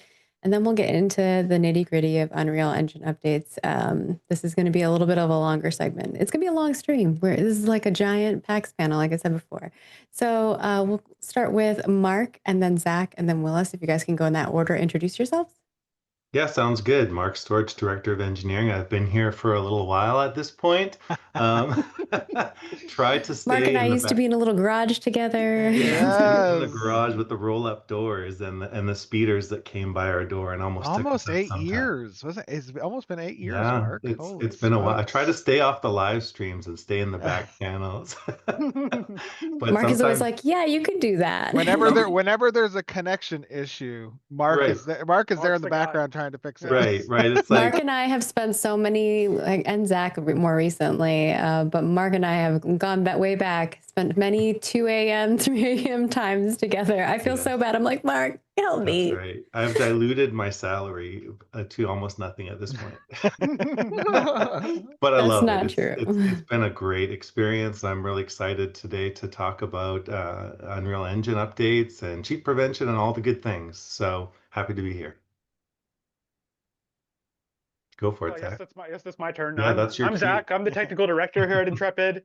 I've been here for almost 4 years. I think next month is 4 years. It's been a while now. I've worked on a lot of things. I work on performance. I work on the networking stack. I work on live issues. Pretty much anything related to the game. If you're hitting crashes, if the servers are having issues. Last night we had that issue around 6 p.m. where things weren't spawning. It was me, Steven, Mark, Jacob, all in a call, and that's the regular group. So I like in that call when you joined. I was like, Zach, I reset the pods, and you were like, you reset the pods? What are you doing? What are you doing? I did. I was like, who gave you access? I was like, nobody else was here. I was trying to fix it. Oh, that's funny. It was good times. And hello, everyone. My name is Willis Robertson. I'm the senior QA analyst here at Intrepid. I wasn't in the garage. I'm the newbie here. I've only been here going on about 2 years. But living the dream, loving it. I got to onboard Willis. I feel like I don't see you as much now, but back in the day, I used to. Oh yeah. We keep growing as a company, obviously, and we wear many hats at the start, and you start expanding, and now there's like a whole QA team and management for QA. But I was giant QA running team, it at wonderful one QA point. team. Yeah. Willis was one of the first. All right, Willis, well, let's- Willis Oh, and go his ahead. team are the ones that come and either deliver you good news or bad news. we try to keep a good balance. I'm the one that's in the back end with Zach and Mark, and I handle all the Intrepid Net platform, ICS. I try to help them keep things tested and stable for all of y'all. So. And break it. And definitely break. I mean, I get paid. I get paid the big bucks to break stuff. So. Willis is our dynamic gridding tester. He's the one who knows how to. He's the one who knows how to run it all. So sorry. I love it. Just give me all the power. I want it all, dude. Yeah, I am happy to have you with us. All right. Moving on here, let's get into the nitty gritty of it because we still have a whole other section that we need to talk about, but we'll let Willis go for that part. And I know that people are wanting to hear about how we're handling like BI data and cheat prevention. That's coming up next. So just buckle in for this last bit. So let's talk about Unreal Engines. What goes into deciding which engine updates we go with and which ones we don't? And kind of walk us through maybe this next update and how we're, deciding whether to go with 5.5 or 5.6. Okay, there's a lot to tackle there. So let's start with the how do we decide to do an engine upgrade, because I think that's like that's always where we start. It's like break it down, Zach.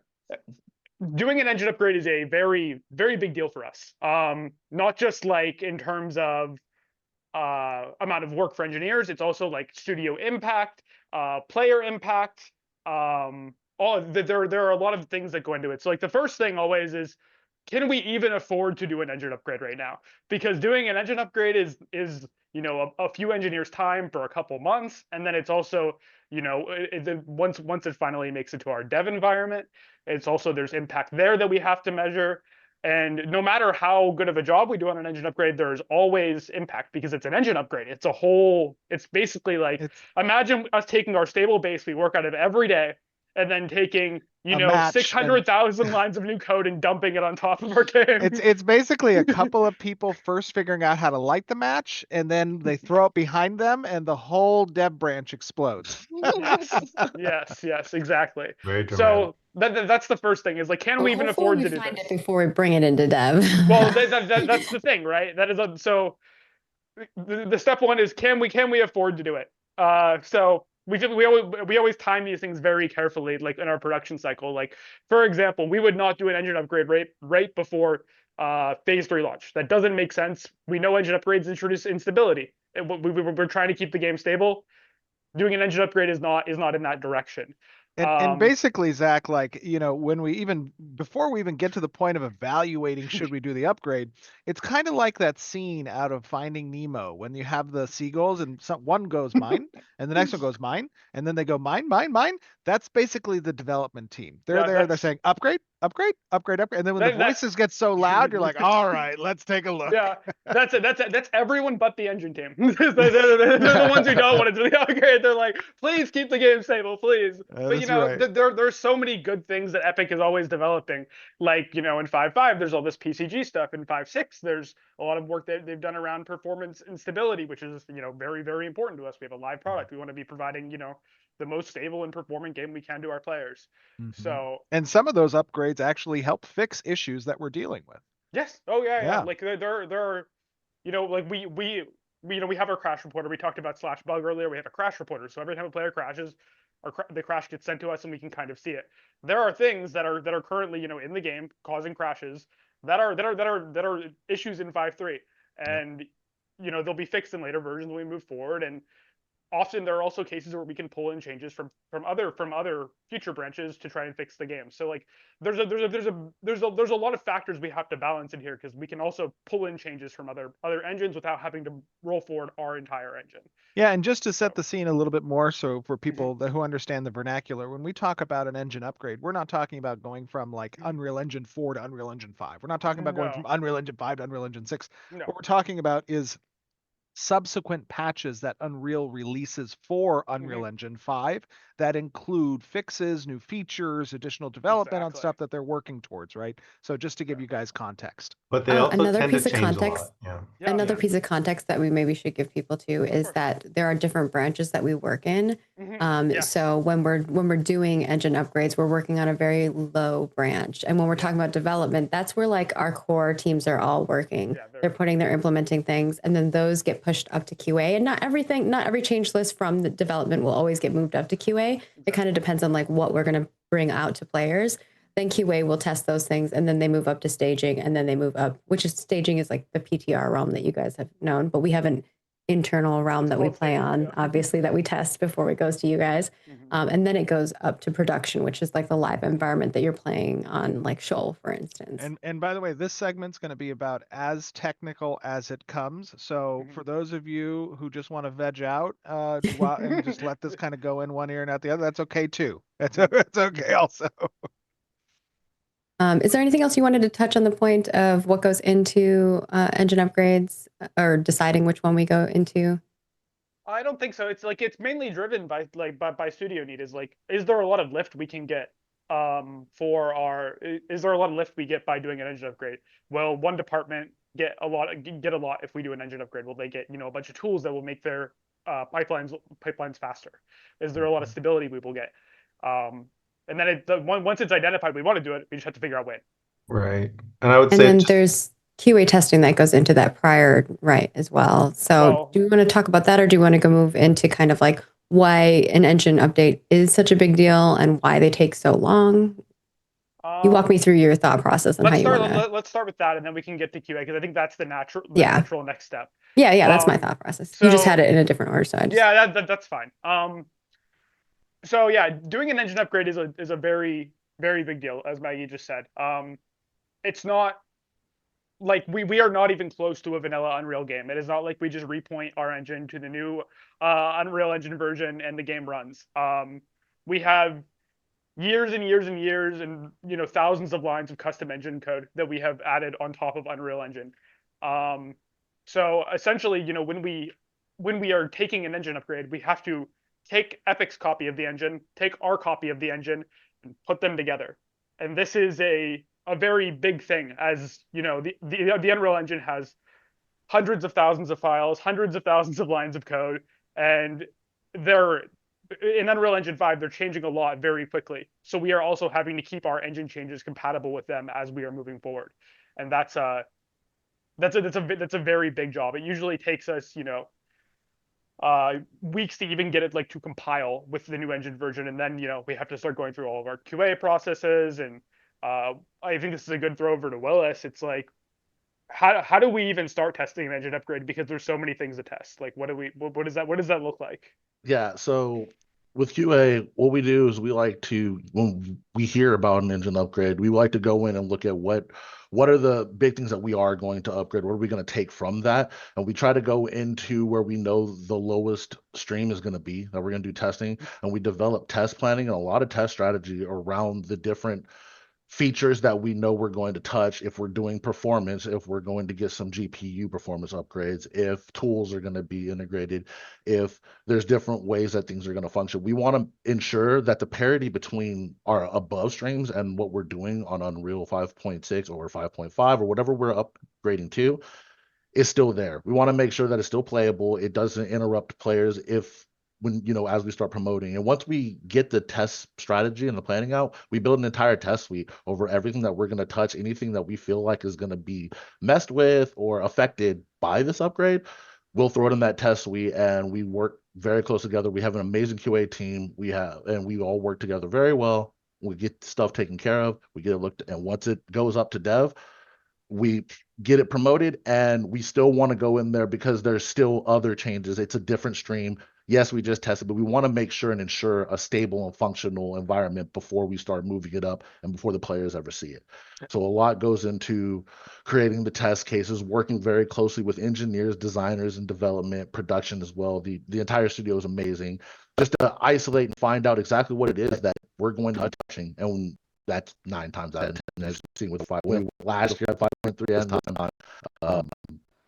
it's a lot. It's a lot because it's just everything. So when you think about the complexity that we have within the game, number of systems that we have, the number of assets that we have, the number of, you know, bespoke code that needs to be evaluated for these changes. I mean, it's basically servicing the entire game before we make it into dev. People start saying the stream is lagging.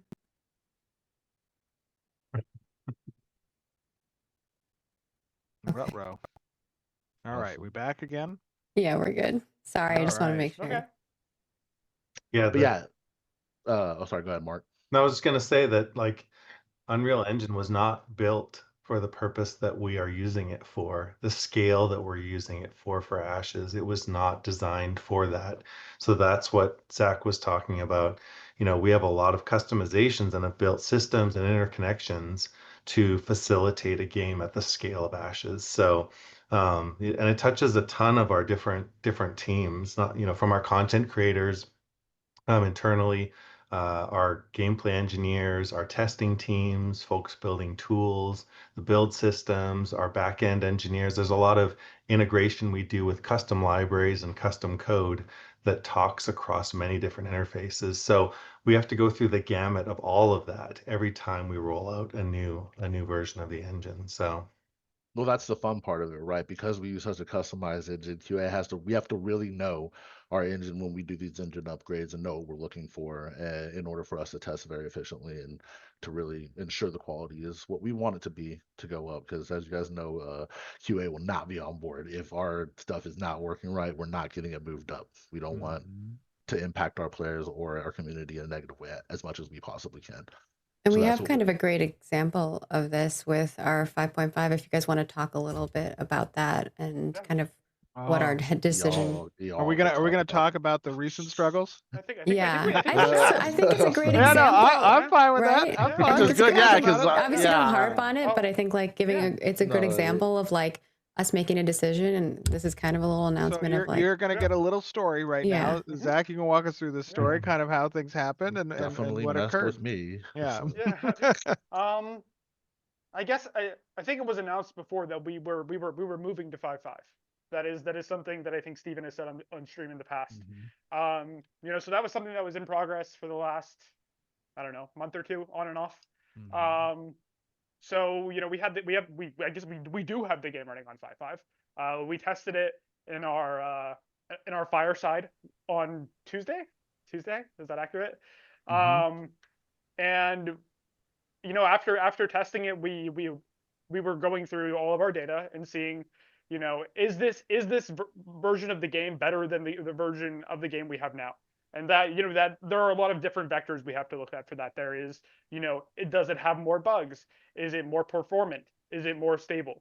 And after doing that test and after evaluating the data we collected, we deemed that our version of the game on 5.5 does not meet the quality standard that we want to can you ship move to your our mic players. up like a little bit more? Just a There you little go. bit. Just There so you that go. people can hear you. You're good. Hopefully this is better. Hopefully. Way Much better. Yeah. Great. Amazingly better. Yeah. Absolutely. I'm just like, yeah. I'm pretty sure when we did our test with you, your mic was working Oh, fine. So I think it's okay, just you okay. didn't lift it up high So, enough. so to give you context on that, right? Like, you know, Zach and his team did a lot of work over the course of the last month. Now, this is not wasted work because the work No. is necessary in order to go to 5.6, which is now Well, the current that was the plan. next step. Yeah. Yeah, I know.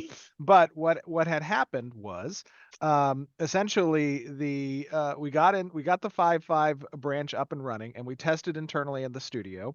And we noticed that there was a rendering bug that was causing crashes within the 4K card series. 4000 series. Yeah. Right. And we did some investigation with Unreal, and we determined that this issue was not fixed with 5.5, but it wasn't reproing in 5.6. And of course, without a fix that we can pull down into 5.5, we decided, well, what amount of our testing base is using this 4K series card? Oh no. And I asked that question in a meeting, and we did some investigation and found that roughly 50%, I think it was roughly 50%. It was 50%. Yeah. 50% of our testers are using 4K series cards with NVIDIA. Y'all got that money. No, so that means that we would have introduced an engine change that would have resulted in significant crashing when playing the game that we wouldn't have had a fix for, and that Unreal has not yet released a fix for because it's solved in their 5.6 branch. And so we made the decision that we would have to delay the engine upgrade until the 5.6 release occurs, and then we would do the full upgrade to 5.6 as opposed to going to 5.5. Exactly. Yeah. And it's Right. rough. It can And be that's rough. what testing gets you. That's why Yep. we do this. That's right. All right, it's I'm gonna not move a- on to the next topic. I know we'll be here all day, but will there be a time when we decide we will no longer upgrade, and what would that look like for us? We've kind of talked about this before. Steven has lightly touched on it, but I think having like an engineer's perspective on this might give the players a little bit more understanding. I mean, I think the first answer is we want to. We would love to stop taking engine versions. The engine is not really in a state right now where we feel comfortable with that. And that's due to, you know, stuff like performance and stability. And Epic is just making such big strides on these every single version. So that won't continue forever, obviously. At some point, you know, later in Unreal 5's life cycle, the engine versions will become more incremental and smaller, and we won't be getting these huge performance uplifts every version. And I think probably, you know, once we reach that, you know, that part of the curve, that is when we will stop. But we'd like to. Like, it's a huge impact to the studio. It's a lot easier if we can just stay on the same engine version and just like work on the game. But until we reach that point, you know, we're gonna keep pulling engine updates until it doesn't make sense. Yeah, plus we're also pulling things that players don't, testers don't see in our build systems that we use from some of these later versions. But as Zach is saying, a lot of these are like major releases, like the stuff that Epic puts in Unreal Engine on these dot releases, you know, at other products could definitely be classified as major point release versions. So there's a lot of changes. That's why it takes quite a while to qualify them. So That's a great segue, Mark, to the next thing, which is what features is the team looking forward to most in 5.6? What are the things that we are excited about? Why we're kind of pushing for wanting to have an upgrade to the next patch? Yeah, I mean, I think Tech Art specifically is really looking forward to PCG. There are a lot of PCG improvements in 5.5 and 5.6. Can you explain what PCG enhancements are for people who don't really understand that? Yeah, I mean, I guess this is a more of a workflow thing, and I am not an artist, so I will explain it as best as I can. When we start new zones, we have tools, procedural generation tools that like do general passes over large swaths of the world. They place stuff like trees, grass. I don't know if they do gatherables yet. I think They do gatherables now. And mob spawners and rocks and, you know, pretty much any asset that's going in there. You know, you could normally do this as a paintbrush that an environment artist would be going in, but the PCG tooling allows it to kind of get that base pass first, and then the artists come in afterwards and they touch things up. Exactly. Yeah. So that is a big one, and there's a lot of improvements to that because Epic is really investing in it themselves. So, you know, we get to reap those rewards ourselves. So that's a big one. Nanite and Lumen have gotten extreme performance improvements in 5.5 and 5.6, so we're really looking forward to that. We want to pass, you know, those performance improvements on to our players. We have, I guess if we're talking about developer tools, there's stuff like UBA, which is faster builds for us. There's Horde, which is faster, like more build acceleration for us. Stuff like that. Like there's a lot of studio improvements. Yeah, water. There's a lot of water improvements. There's a ton.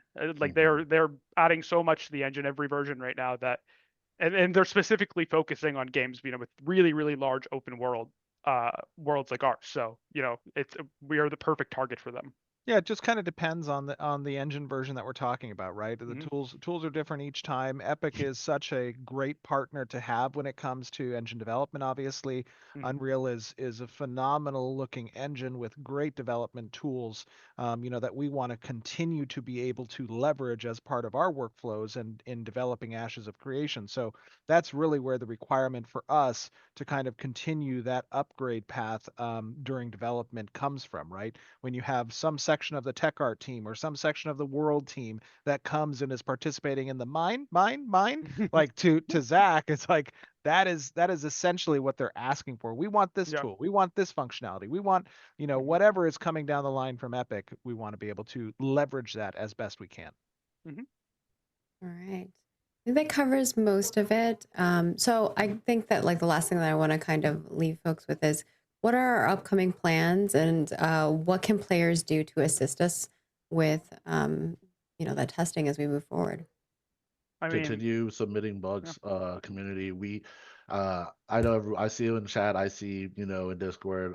We as QA, I promise you, we are in our bug reporter and we are looking at pretty much everything that you guys are submitting us. We're trying to get it bugged in. We even use your data with bugs we write to help us push priorities to try to get things that we know that is affecting you that we know should be fixed. We talked about that at the top of the stream. If you didn't check that out, Well, I don't know. You got the QA guy here to really close it up. Continue to do that. We love you guys for doing that. You help us tremendously.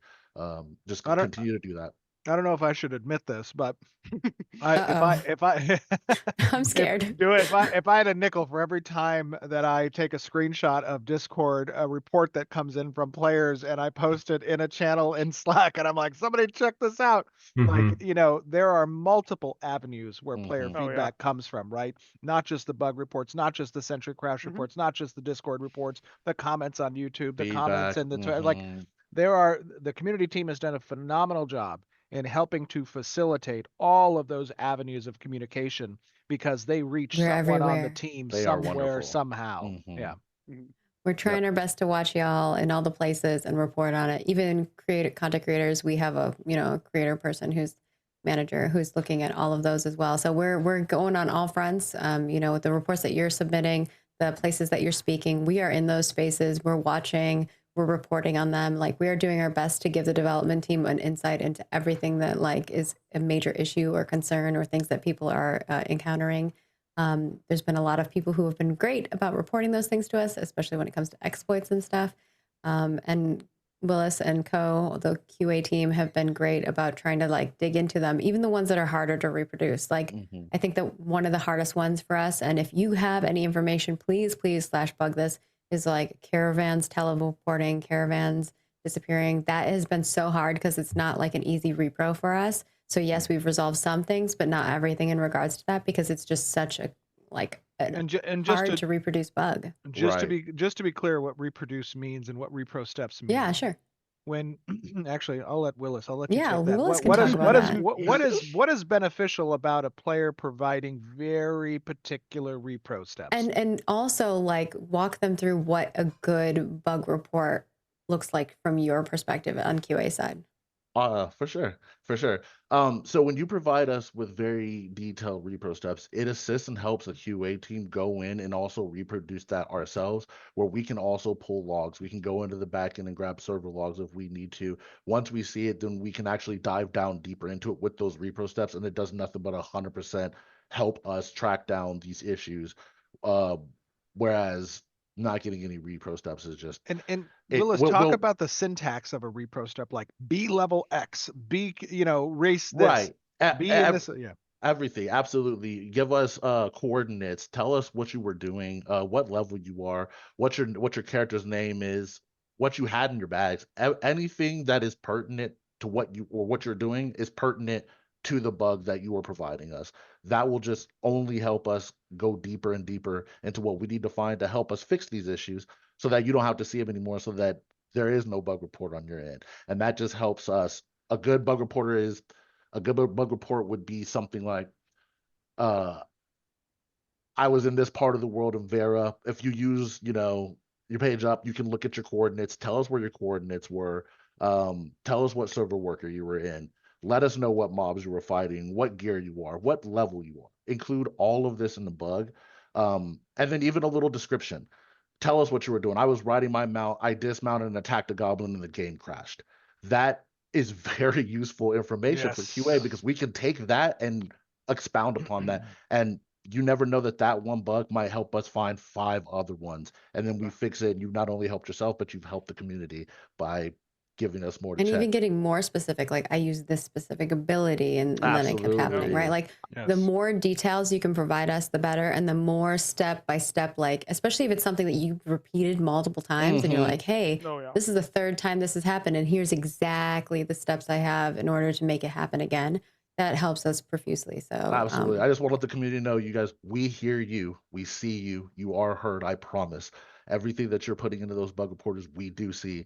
And the more information you give us, the better it helps us to get those things fixed, so we don't have to ever see them again. Because just as bad as you don't want to see them again, we would not like to see them again ever. So continue to do it, continue to let us know, continue to provide us with repro steps. And if you have any questions, community has done a good job of using Discord and forums to also explain what a good bug reporter would look like. So yeah, we've provided outlines of what those are, and we worked with QA team to put those together. So if you have any, issues that you're encountering, please use the forums, use the Discord, use the /bugging game. All of those avenues assist us in ensuring that the dev team gets them. Obviously, /bug is best if you can, because it gives us a bunch of other information, like data from the internal side. Yeah. And also, if you can get videos recorded. Yes, I know some people want to submit videos. So sometimes like forums or Discord or putting in a support ticket is better for that. So it kind of depends on your issue, but get it to us. We will look into it. Zach or Mark, do you have anything else you want to add? Otherwise, we'll wrap this up and we'll head on. I don't think so. Just one point I wanted to add is sometimes, it can get frustrating if you see a bug for a long period of time and you've been reporting it. But there's often cases where we go back to systems and actually do some major changes to those. And those will get resolved as a root cause symptom of something that we solve in a system itself. So there are some times when there are some even related bugs that might be in the game that folks are reporting. And please be patient as we're going back and identifying how we can make substantial changes. And the team is very focused on that. As we said earlier, we're flying the plane while we're working on it, right? So being able to go back and collate all that information, please continue to provide it, because we are going back to those systems, and there'll be times when we roll these new pieces out that will have be able to get rid of a whole bunch of bugs at the same time. So please be patient with us on that, and we are listening to the feedback, and we do collate them all in the directors meeting. So Yeah, bugs are definitely a thing. So thank you. All right, while we chain these guys back up to the outside of the plane so they can make it work again, I just want to reiterate, some of the things that we're looking forward to with UE 5.6 is performance improvements, visual clarity improvements, lighting and shadow fidelity, developer workflow enhancements, and a tech dev commentary like tools making life easier, faster builds, cleaner assets, just a lot of great things for us. But it's going to take a little bit longer. So we appreciate you all. Thank you, Mark and Willis and Zach, for your time on this. We're going to let Willis go. So we'll be taking a little short break while Willis drops off, and then we will be back with Mark and Zach, and we are going to cover BI data and cheat prevention, which I know is a really hot topic in the community right now. Thank you, y'all. Have a great day. Thanks, Willis.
Hello, everyone. We are back. We let Willis take a little break. Some of us grab some water quick.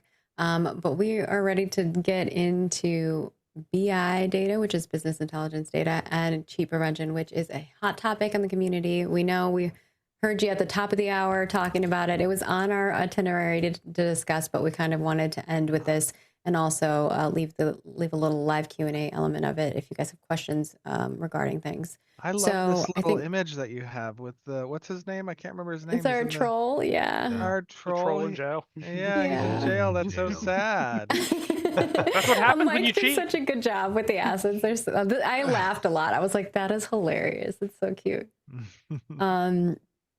Walk us through a little bit of like why BI data matters and like how we use it. That's a big one. Yeah, I mean, we collect BI data for a lot of reasons. We collect it so we can make decisions on the game. Like, for example, with Econ, we can pull all the BI data for, what's been harvested, what's been crafted. And we can see, what is actually happening in the game and compare it to our expectations. Like that's a big part of BI data. We can see every trade that every character makes and who they make it to and where it goes and if the whole trail of what happens with it. Yeah. Well, and it depends on the system that we're talking about, right? Because this is just examples. Each gameplay system that exists within the game has a hook for BI. Yes. And that's basically that BI informs us of how players are interacting with the system. If that system's trade, like Margaret said, it's going to give us all the details on every trade that happens. If it's Yep. item creation, any item that's created has a unique ID that we get to trace and track through the BI. Any interaction with a voting system or with the development of node or XP that you grant or damage that you do, or pretty much if you can press a key and do a thing, we know, we see, and then we can track and create queries and create data that inspects and heats anything that looks out of the ordinary. Exactly. And I would say that like the amount of data we get in that and capture, it dwarfs the rest of our data that we're storing for just Oh, the yeah. game itself. So it's like it's quite a massive amount. So even going through that and creating intelligence, that's what BI is, in order to inform our choices, in order to understand how the world is evolving, in order to understand what players are doing, and also what they shouldn't be doing, is definitely part of that analysis phase. So it is a lot of data to go through, and yeah. And sometimes that data isn't always clear in the picture that it creates, right? And that's where it takes members of the team, like on Margaret's side, from a customer service perspective, kind of digging into that data, finding trends, finding habits, finding things that paint a better picture historically of how that particular user might be engaging with these systems And and sometimes how we that keep engagement might be wrong. that going because we want to watch and investigate and dig deeper. So like, I know that sometimes players are like, get rid of everything. It's like, there are like, the point of being in an alpha is finding these things for us, right? Yeah. So there's some elements of we honeypot things, right? We're trying to get people to go to the honey so that we can see what they're doing, right? There's other elements of it where we're just kind of overseeing things and seeing how things work out. But we are taking action as Oh, yeah. we're doing these things. And from Zach and I, when we're chatting every day, we're seeing less and less of. I mean, from your guys' perspective, it may not always seem that way, but we are on our side seeing less and less. We're having to get rid of less and less folks, but we have taken action on a lot of people and a lot of accounts, and on a daily basis, we are doing so. We have actioned since the start of A2 over 600 accounts. And some of the, I mean, hundreds of those have been permanent bans to those accounts during Alpha 2. We are very serious about what maintaining the integrity of the game means. We ban people on a daily basis now, ever since at least, so it is well known within the community that there was a hacking service that was introduced several weeks ago. And we have since, over the course of the last few weeks, instituted some heat mapping around specific metrics that indicate to us where that hacking service is being leveraged. And on a daily basis, we ban users around that hacking service. And we have systems in place to identify them quickly and to automate even that suspension until it can be in front of a CS person to investigate, like, what is happening there. I see a lot of times conjecture around whether or not we should have a public display or a public wall of shame around accounts that get banned. And I'm just going to say definitively, that is not the direction that we will be taking this community in. We will not be doing public displays of shame for accounts and or usernames that are banned. And there's a particular reason why that is. First and foremost, we don't want that type of community. We don't want the witch hunting community. We don't want the antagonizing harassment community that's going to flail users who are identified as being problematic and are removed from the game. From a legal standpoint, we don't want that voodoo on us, Ricky Bobby. And then in addition to that, we also don't want to infringe on the potential of false positives. Sometimes that data isn't always accurate. We know that, right? And when you take a more aggressive stance on how to handle those types of users, you can have the opportunity to have these false positives and people get banned. And we have a process by which people can submit tickets to kind of, give explanations or try to appeal the ban that happens. And we refer to the data. We have a CS team that handles those tickets and they handle it well. But over time, you're going to continue to see that this process gets better. What is not going to change is our resolve. our resolve in ensuring that when people choose to infringe on the rule sets that we put forward, that we're going to be very strong about our enforcement policies against them, particularly as it relates to the severity of the issues that they're doing. A hacking program, that is a straight ban situation. Yeah. There's not going to be an appeal. There's not going to be a process by which you get a warning or slap on the wrist. That thing, you're gone if that happens. With regards to the RMT issues, we are spinning up additional CS personnel to help look into suspicious trading activity, suspicious account activity. Reports that we get from the player base matters very much in that regard. So when you can submit reports around what you observe other players doing, when you can take videos of those actions, when you can give us specific intel on those users and or groups or guilds that are helping to foster those situations, our team looks into videos that. helps a lot. Videos, screenshots, but videos for sure. And you can, where you can submit those is support.ashesofcreation.com. You'll pick the report a player option, and then you'll send that over to us. We are pretty quick about our, support tickets. And like Steven said, we're getting some additional personnel as well that will help us so that we're covering like 7 days a week versus, our normal 5 days a week, which is going to help as well. I think sometimes it is, weekend staff that has been the problem. And we have been helping on the weekend, which means like people are doing a little bit of overtime. So just being conscious of that. So yeah, we're working towards ensuring that a lot of that stuff is done proactively.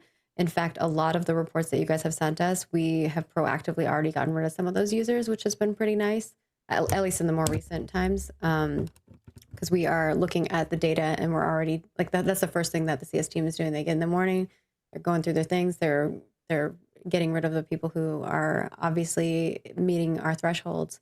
And then we're looking at our CS tickets and we're seeing like the correlation there, which is pretty awesome. So thank you. And sometimes you guys submit stuff to us, like you report a player that we're like, hey, they didn't get caught in this. What happened here? Why aren't we getting the data that we need? And that's when like Mark and Zach's team dig into it for us. And we go, oh, well, we didn't log this, or there's some anomaly happening over here. And so we're investigating how that is happening and what we can do to, find it in the future proactively. And then also ensure that going forward, we're not allowing that to happen anymore. Yeah, individual reports and the digging we do on them allows us to find gaps in those systems where we can identify additional ones. And there might be some that we're currently watching right now that we haven't actually taken action on quite yet. But there will be in the future sometimes groups that we've been watching. We want to be fair about it, right? We want to make sure that we have the most up-to-date information that we have, so we can take action that helps us overall and helps the testers. Yeah, and I do want to So, comment go on sorry, just real quick. I want to you go comment ahead. on a couple of comments that I see right here in chat about how many Phoenix initiatives have you removed for banning? How many PI have you moved from banning? I watched a video by Copium Clinic. I only unfortunately was able to watch like the first 15 minutes or so of it. And I responded to a Reddit thread this morning that I think was posted with regards to, banning and whatnot. There were some comments made about, oh, Friends or Phoenix initiatives, they don't get bans. That is entirely false.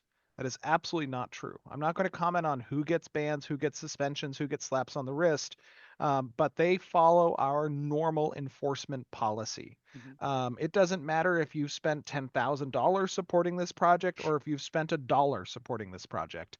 If you break our terms of service, you are no friend of mine. You will follow our normal enforcement policies. Anybody that claims otherwise is being untruthful. And make sure that you guys guard your minds, because the internet is a deep, dark place where people can say pretty much anything they want.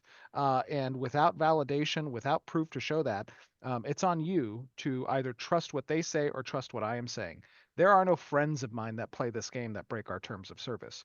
If you break our terms of service, you are going to be enforced upon, regardless of your relationship with me, any other developer, or the studio, or the financial support that you've provided the game by participating in the alphas and betas. That is a truth. So if you want to see the people that break our rules have enforcement actions taken against them, providing us video proof of it, providing us reports to CS, following our ticket guidelines, that is going to ensure that those individuals get actioned upon. And this goes back into that witch hunting thing. I think a lot of people think someone's doing something wrong, right? But just because you think that doesn't mean that it's happening, right? We have to go off of like what is actually happening. So like Steven said, if you actually see someone doing something that's actually inappropriate or maybe exploitive, or you think it's wrong, send it our way and we can assess that and investigate that. But we can't just go off of you saying that you think that that person's hacking. Well, right? I saw We have to be able to see it. I saw in Copium Clinics a video. Somebody said, I was in a Discord and I heard, I think it was Falco. He said, I was in a Discord and I heard somebody join and they said they play D&D with Steven, therefore he's not going to be banned. I'll have you know, I haven't played a game of Pathfinder for probably the past 4 years.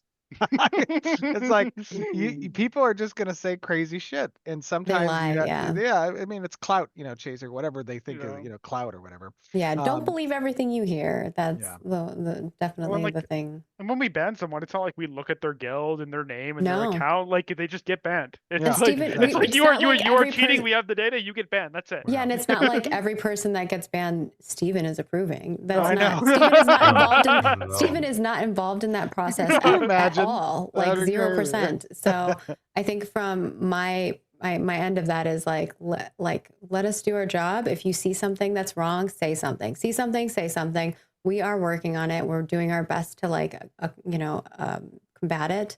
And we are working towards it. And, you might not see it immediately right away, but like as our team grows on the customer service side, we do plan to have in-game GMs. I think that's something that people keep asking for. How we have it broken up right now is we have account and billing, we have in-game customer service, and then we're now opening up our tech support as well. So that will be like our tertiary customer support. We are covering tech support, but like we didn't have like a specialized person in that. And we are hiring on somebody that's going to help us with that. So it's definitely I think that we want to answer tickets quickly. We answer tickets. I think our average is like 18 to 20, hours. That's insane. I don't think like there's many companies who answer tickets that quickly. And sometimes people are getting their ticket answered within like 6 hours of putting in a ticket. For the amount of players that we have and the amount of staff we have, that's pretty amazing. Like our staff we're doing the best we can and being as quick as we can. So if you report it to us, we are taking action on it. And we just want to reassure you guys that that is the case. And we are proactively looking for people who are doing naughty things. Mhm. I think there's a lot of conversation on the RMT side. This is for botting. This is RMT. This is hackers. This is all of them, all of the things. Now, the people buying the gold, there are some things that we are looking into on how we want to handle that situation, because that's a little bit different. We do want to take action on those accounts. It's just a lot more that goes into it. It's a lot more that we have to look into data-wise, like who traded what and what did they trade and how did it go there. So like we're not going to go into super details on like the things that we're doing, but we will be taking action on those folks as well. There's some Ashes money laundering going on. Yes, there's some Ashes money laundering going on, and we are investigating it. But and obviously there's inflation that has come into the system, and some of that I think people think is because RMT, but some of it is not from RMT. It's from system problems that we had early on with like bugs and like people finding exploits or whatever it may be. It's like all kinds of different elements of it. So it's a huge triangle of madness that's going on. Steven needs comfort. I need comfort. That's my stress bear. Most support.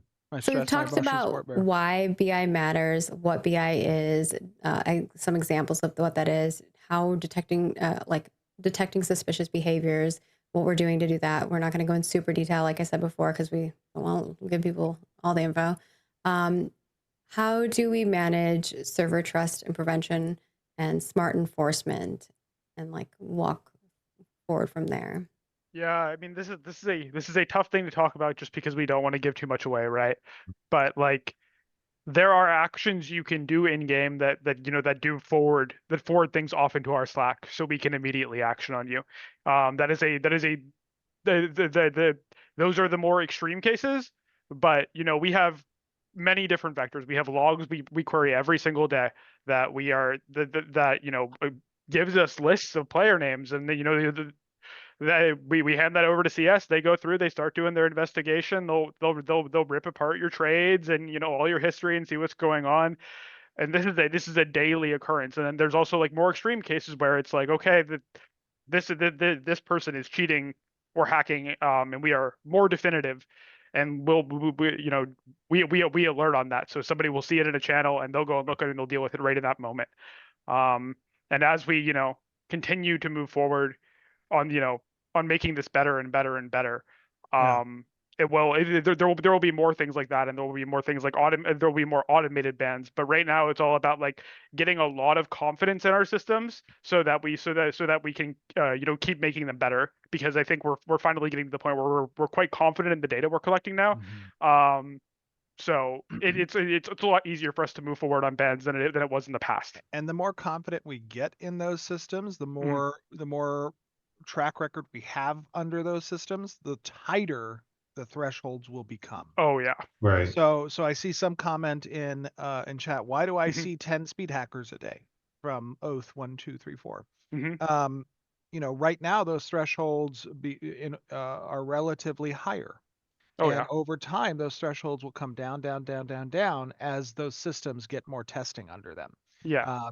So yeah. We But- just want to well, make they're- sure and that they're- we're covering the false positives, right? Like Yeah. we don't want, like, there's some people who may be triggering this that are not like Exactly. they're just having bad performance, right? Yep. You might be seeing somebody who looks like they're speed hacking, but like really is just like some weird anomaly that's happening on your screen, right? Like there's so many weird things going on with bugs right now because we're in an alpha state that we just want to be making sure that we're really clear. If we're banning someone who paid good money, that we're making the right decision in doing so, and that we have data and things that to back it up. So when they come to us and they go, "Hey, I want a ban appeal," we're like, "Nah, dog, we got enough information. We're not giving you it Right. back, right?" We I want to see be a que- fair there. And I see a question from Cuzzo. Do you allow course. refunds on banned accounts? No, we do not. No. No. If you're banned, that refund, you're not getting that refund. So tell your friends. Don't fuck around. You don't want to Friends use don't. Right. You will find out. Yeah, you will find out. That's Right. Did you want to add anything on that? I think, Mark, you were beginning to say something. No, just we want to be fair about that. If somebody's having like performance issues on their machine, which we're trying to address those as well. There'll be more performance enhancements coming in future revs. But if someone's already having some performance issues and maybe some issues with their networking, and then we slap a ban on top of that unfairly, that's definitely not a good feeling. So especially when we are in this testing phase. So we want to trust our data. We want to make those loops tighter over time, but then not have false positives and punish people unfairly for something that's beyond their control. So that's all. And Crispy Pigeon is asking if we will ever do hardware bans, and yeah, I mean that is in the future for sure. Absolutely. Yeah, and there's some things we just haven't quite turned on yet that we've been testing, Yeah. right? There are some things that we haven't enabled yet, but they'll be coming soon. So Also, that name for is certain just conditions. hilarious. We're not going to tell you what conditions those are right now. All right, and I think like to kind of wrap this up, what are our ongoing investments? How are we moving forward so that players know like what our actions are as we move forward? And then we'll kind of wrap this up and do a little bit of a live Q&A, although we've been taking questions through I this. know. For us, it's continuing to invest in our tools, making our tools better so that CS can action accounts quicker, review all the data quicker, collect more data on different vectors. It's mainly that. It's just getting more data and making our tools better so that we can ID players and ban them quicker, so that we can keep the integrity of the game. And Zach's team has been amazing. Like on the customer support side, we've been like, "Hey, we need this," and they're like, "All right, well, you tell us what you need, we'll get in it for you." So we are investigating. We're digging deeper. One of our GM's fives loves this stuff. Like eats, breathes, and he's like so into it. So he's definitely very excited, and it's amazing to have a team of people who care so much and want to see action taken. And then on our tooling side, I've worked at a lot of companies where CS is not considered early on. We've had all of our user stories for our tools, and because we're pretty organized, it's been amazing to see like the web team putting together tools for us so early in development, and being able to kind of utilize those tools. We have some big tools coming up in the next couple weeks here that are going to be amazing for my team, and it might even help us allow us to like resolve some of the inventory issues you guys have and stuff like that too. So there's just a lot of cool stuff coming down the line on the CS front. Like we said before, there's some new hiring that we're going to be doing as well. We're bringing on another staff member. If we need to expand, I will just beg Steven even more. But right now, I think, we haven't been, we're doing really well at keeping up with tickets. And now it's just that proactiveness of making sure that we have time to do that element of it as well. So balancing those factors. And I think that kind of wraps up that side of things. We can Very move cool. to live Q&A. We do have, I think one of the questions here that we keep getting is not related to BI data and Geo okay. Engine, but it is, are we confirming a wipe? We talked about this in our article already, that there's potential that we may wipe. There will be fresh start realms for EU and NA. We have discussed that already. That's all in our article. We haven't confirmed that we're going to wipe the shoal realm, but it's leaning towards there with We're gonna wipe Shoal. Yeah. Okay. Yeah. I was like, it's leaning towards there with the current inflation and problems we have. Poor Shoal's gonna get put down. Oh no. All right. Just wanted to kind of bring that up because I know that is a hot topic from the community. We're not wiping it until phase 3, so you'll still, unless we need to in the interim to test something, but you can expect that, I guess, now that it's been stated. All right. I don't see any other questions on this list from the community, so I'm just going to look at chat. If you have any questions for us. I think this is a very different format from a streaming perspective, from our update perspective. So if you guys want to leave commentary around your thoughts of the format, did you enjoy it? Did you like seeing the broader team and getting insights to the development plans and what we're working on? If you love this, let us know. If you think we should be back in game with our old format, let us know that too. We're trying out a little bit of different stuff, so we want to hear your thoughts on it. Yeah, would love that. Love to hear your thoughts on it. Obviously, maybe we need to have less segments because everyone talked a lot longer than they were supposed to. I was trying to wrap up segments. They're like, oh, I still have more to say, but I don't want to stop people from saying stuff. Highborn wants to know, on the engine side, can we get MSAA later for graphical fidelity? Unreal is heavily, reliant on TAA, but it's subpar regarding visual quality, not performance. I don't think you're going to get MSAA just because I think the performance hit would probably be too large, but we are moving to the new DLSS. You're going to get DLSS 4. So if you're on an NVIDIA card, you'll get better AA that way. And then, we are also adding FSR, which is the AMD version of DLSS. And that will also, result in better visual clarity if the TAA ghosting if you're sensitive to that. The next one here is from Milo's. How's dynamic gridding going? Cool. Great question. We need to bring Willis back. He's testing it. Yeah. Bring Willis back. Yeah. I would say dynamic gridding is going well. We're at the point where it's an everyday thing that we are spinning up bots, testing it with dynamic gridding. And actually, I'm gonna go into this a little bit more because I think like we don't really talk about how we scale test stuff internally, but before dynamic gridding reaches the players, we have this we have this bot system where we will spin up thousands of clients and we'll connect them into an environment that you guys don't have access to, and we'll make them do different things like gathering, harvesting, do combat. And we'll, go in and we'll turn on dynamic gridding and we'll let it do its thing. We'll let it partition the servers. Sometimes we'll go in and we'll split the servers ourselves. And right now it's all about tuning that. So, we have the system runs, it works, but we are trying to find the right weights for the heat map, because the way dynamic gridding works at a very high level is we are collecting heat for the entire server, and heat gets generated by how much traffic and how slow a server is. So we are basically tuning that heat map to make decisions on when we do splits and stuff like that. Once we are out of that phase and we feel confident with our weights, we will move on to, the public PTR testing. That's the next step. And, once that's done, it moves to prod. So we're working on it every single day. It is the networking team's sole focus right now to get that to get it out. And I think they're doing a great job. Absolutely. Yeah, and the broader gameplay engineering team's obviously addressing some of the, dynamic gridding constraints on the code that they've authored, has been really successful over the course of the last month or two. Yeah. Yeah. All right, we'll ask a few more questions here, and then we're going to wrap it up because this has been a long stream. When will we provide more language support for non-English speaking languages?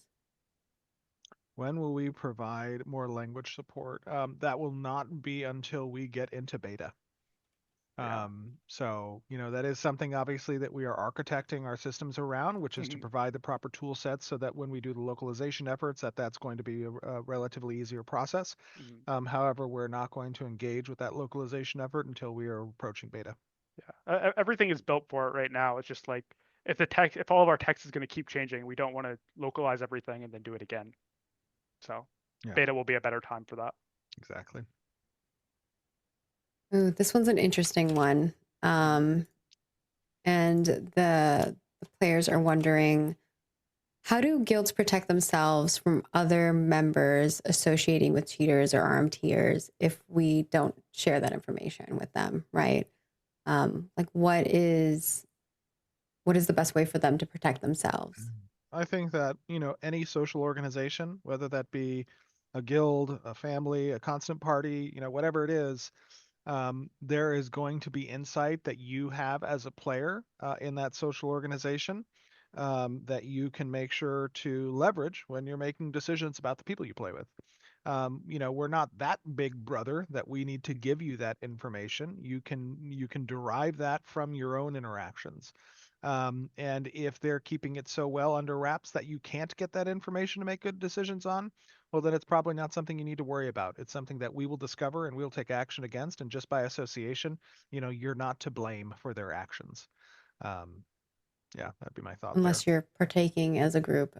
If a whole guild disappears, there might be some signs. I have seen that happen before. Yeah, I have too in games. So it happens. And we are in guilds. So just to be clear, yeah. many in the studio are in your guild. We kind of distribute the guilds that we join and participate in order for us to collect the data on our players. Until Steven turns off his voice mod. Hey, it's gotten much better. I haven't had an issue since January. So. All right, this last one, probably more for you, Steven. We get this question a lot, but I think it's worth answering again here is, when can people expect to see reworks for current archetypes? There's people who feel that like Rogue and Bard feel really good comparatively to some of the other archetypes. Basically, how are we going about our strategy in, continually progressing and moving all of our archetypes forward and balancing those, bringing everything to feel like the same quality? You know what? I was looking for as a sneak preview. Ooh. Uh-oh. Leaks incoming. I said, ooh, the Mark said, I was like, uh-oh. oh no. All the emotions. I'm trying to find the. What are you looking for? Maybe I can help you. I'm looking for Bucky's rework to the cleric skill tree that includes the active ability ranks and the passive ability changes. Oh, I might know where that is. Do you have that? Do you have the image Let of me it? see if I can get you. You do want the Miro? Yeah, I want the Miro board that shows the tree changes. Yeah, let me look for that for you. We have that. Sorry guys, we're gonna live leak on the fly if we can. If we can't, I'm sorry, but there's just so much to try to Maybe I find. don't know where that is. I don't think so. Oh, it might not be available to me. Okay. Well, to answer the thought it was question, in here. there is a major rework that is underway currently Oh, here. for. Oh, you got it? You I have the think I tree? did. Can you ping I me will- with Yep, it? I'm going to ping you. I think this is it.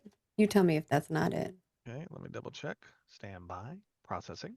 I'm pretty sure that's Processing. it. Okay, I am opening it now. Yeah, this does have the individual abilities, but it doesn't have the actual tree on it. That's okay. It's fine. We may share that later. But regardless, to answer your question, for the start of phase 3, our intent is to have a significant rework. Oh, Adam might have sent it to me. Yay. We'll see here. Oh, perfect. Okay, and then let me give this to you, Margaret. I'm going to forward this. And then I'm going to give to Kyle. Oh, okay. Then I can send it to Kyle. You I can send just put it in to that chat, in our live stream channel chat. Oh, okay. Well, tag you in I there, already so have you- like 30 DMs. Oh, okay, perfect. Yeah, I'll just tag you. Yeah, thank you. We're doing it live, you guys. You wanted a right. little, I saw on the bingo card a leak. This is the leak. This was not planned. Yeah, you can share that. This is not planned, but Kyle has that now. He can bring it up and show it. But essentially, to answer your question, there is a significant amount of work that's underway right now by Bucky to kind of approach each of the skill trees for the phase 3 start. And this approach is going to include 3 ranks per active ability for each skill tree that you can invest additional skill points into. So it provides some depth, which obviously is a customization choice that the players will have access to. And additionally, it's going to provide some additional depth to the passives, some different additional costs to the trees as well. And then there's going to be universal specs that you can apply, which is like either some primary attribute increases or some waterfall stat increases. So there's a lot of flexibility that's coming up.